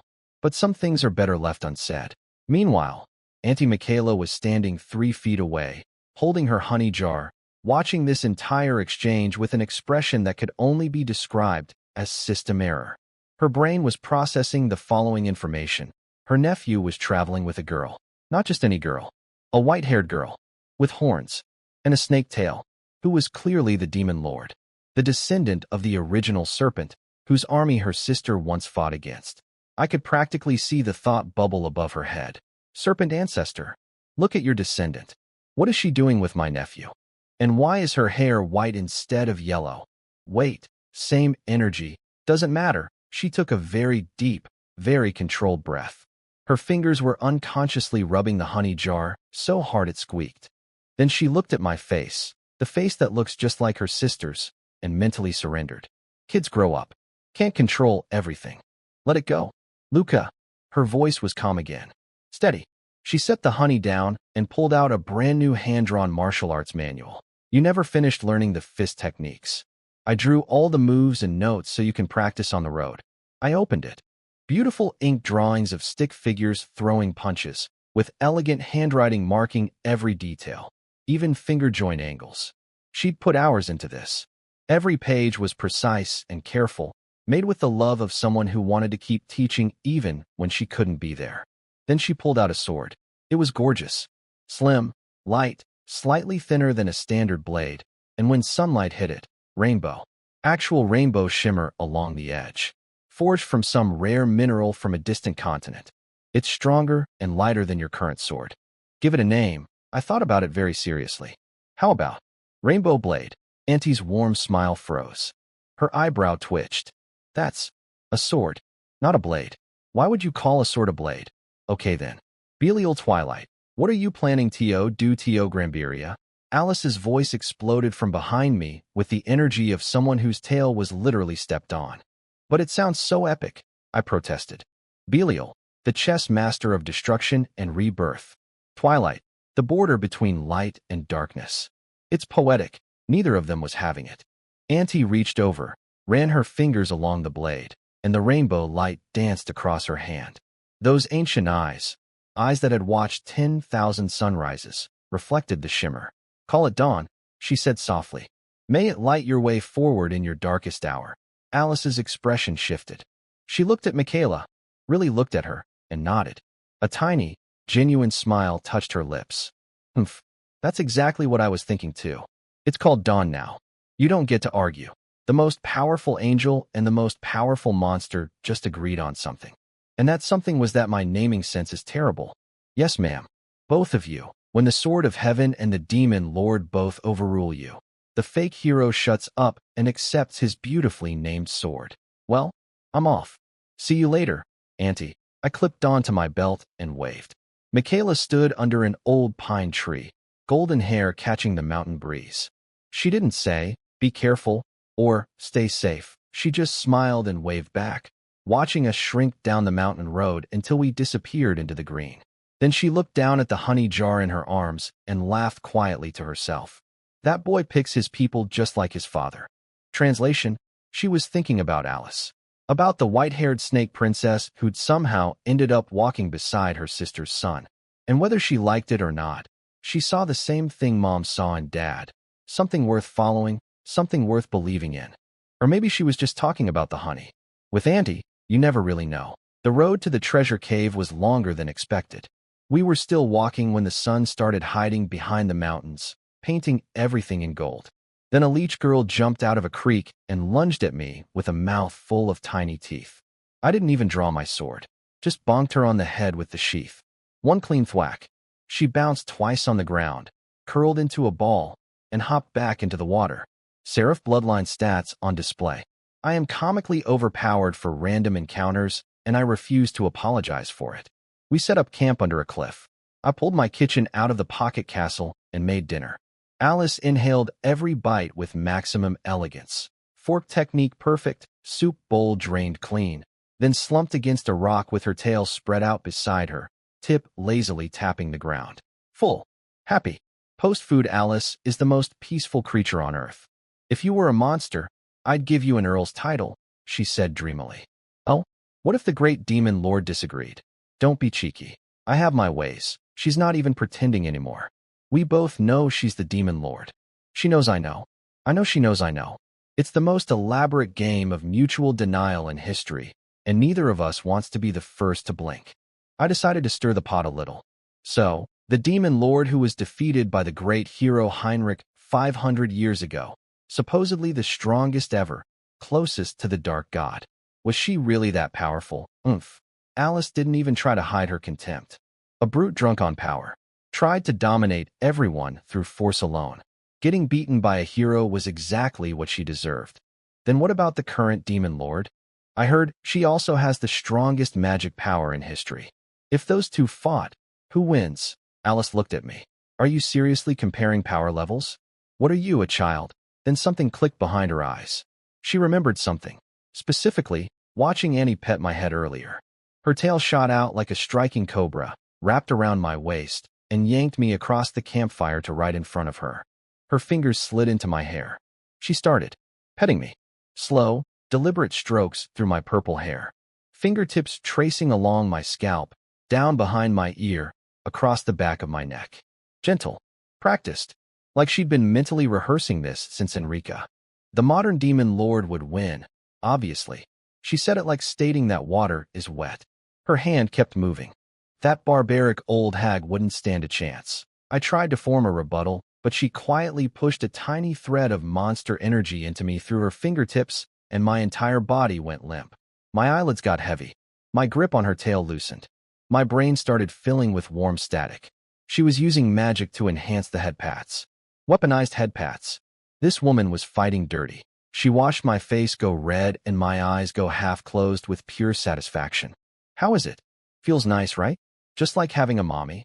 I wanted to say, what kind of mother makes her child cook her 3 meals a day? But then I remembered that my actual mother does exactly that, and the counterargument died in my throat. And as for Alice being like a mom, that train of thought was heading somewhere I absolutely could not let it go. Alice saw me hesitate and apparently took offense. Oomph. Her pupils narrowed. A ring of golden light flared in the depths of her snake eyes. Suddenly those vertical slit pupils were all I could see. My entire world shrank to 2 circles of hypnotic gold. My consciousness wobbled. My face went slack. A dopey smile spread across my lips without permission. I melted into her tail like warm butter. Being groomed by the great Alice Hafiz Sama is the greatest honor of my life. It's just like having a mom. Snap. I jolted awake like someone threw cold water on me. Alice, oh my, cuddling one moment, shouting the next. What a rebellious child. She was laughing. Zero remorse. Tail still firmly around my waist. She'd just used hypnosis to make me call her mommy, and she found it hilarious. My ears were so red they could have been used as emergency flares. I struggled upright in her coils, trying to fix my hair, which was now sticking up in every direction from being petted for 5 minutes, while staring very hard at the campfire and thinking about nothing. Fun fact about monster hierarchy. Only the highest-ranking family leader gets to groom their young. Alice is the demon lord, the supreme leader of all monsters. So in her mind, petting a human hero's head is just exercising her natural authority over all living things. She didn't pet my head because she wanted to. She petted my head because she's the boss and bosses pet whoever they want. That's her story and she's sticking to it. After she'd enjoyed my suffering long enough, her voice changed. Serious now. Tonight, more training.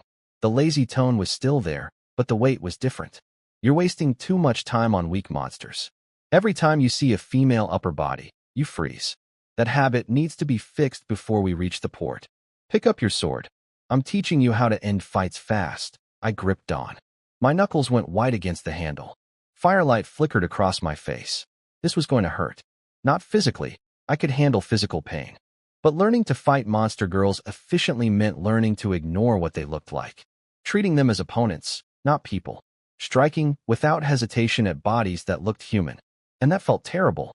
Even knowing it was necessary. Even knowing Alice was right. The campfire crackled.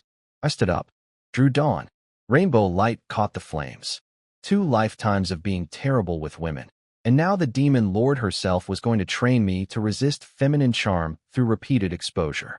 Night training by the campfire.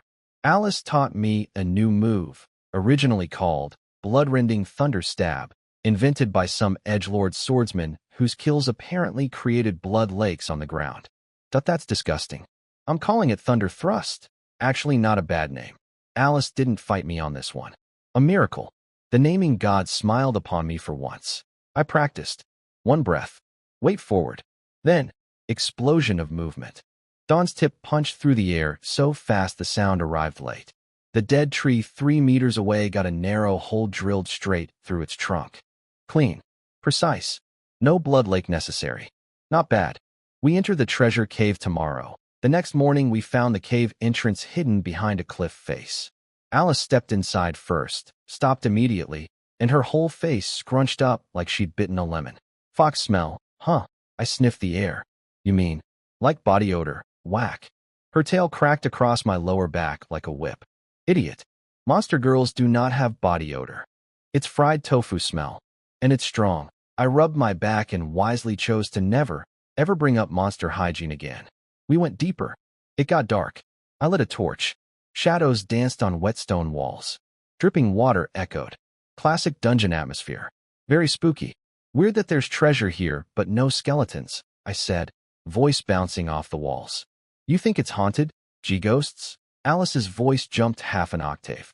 Alice? Nothing. She snapped back to cold mode instantly. But her tail had gone rigid. Stiff as a metal rod. Tip trembling. Oh right. I forgot.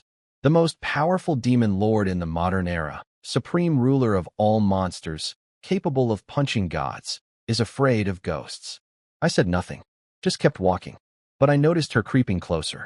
First she was one fist length behind me. Then half a fist. Then, something very soft, very heavy, and very warm pressed against the back of my head and shoulders. Something that came in a pair and defied the laws of physics with its structural integrity, along with the scent of snow cedar and flowers. Very close. Alice, aren't you a bit too close? You're the one who's too close. Her voice rocketed up 3 octaves, full cat with its first standing up energy. I am not scared. Ghosts have zero scientific basis. They're hallucinations created by stupid people. They are the product of ignorance. She was now pressed completely against my back. I thought she was adorable. I did not say this out loud because I enjoy being alive. Something's coming from deeper inside.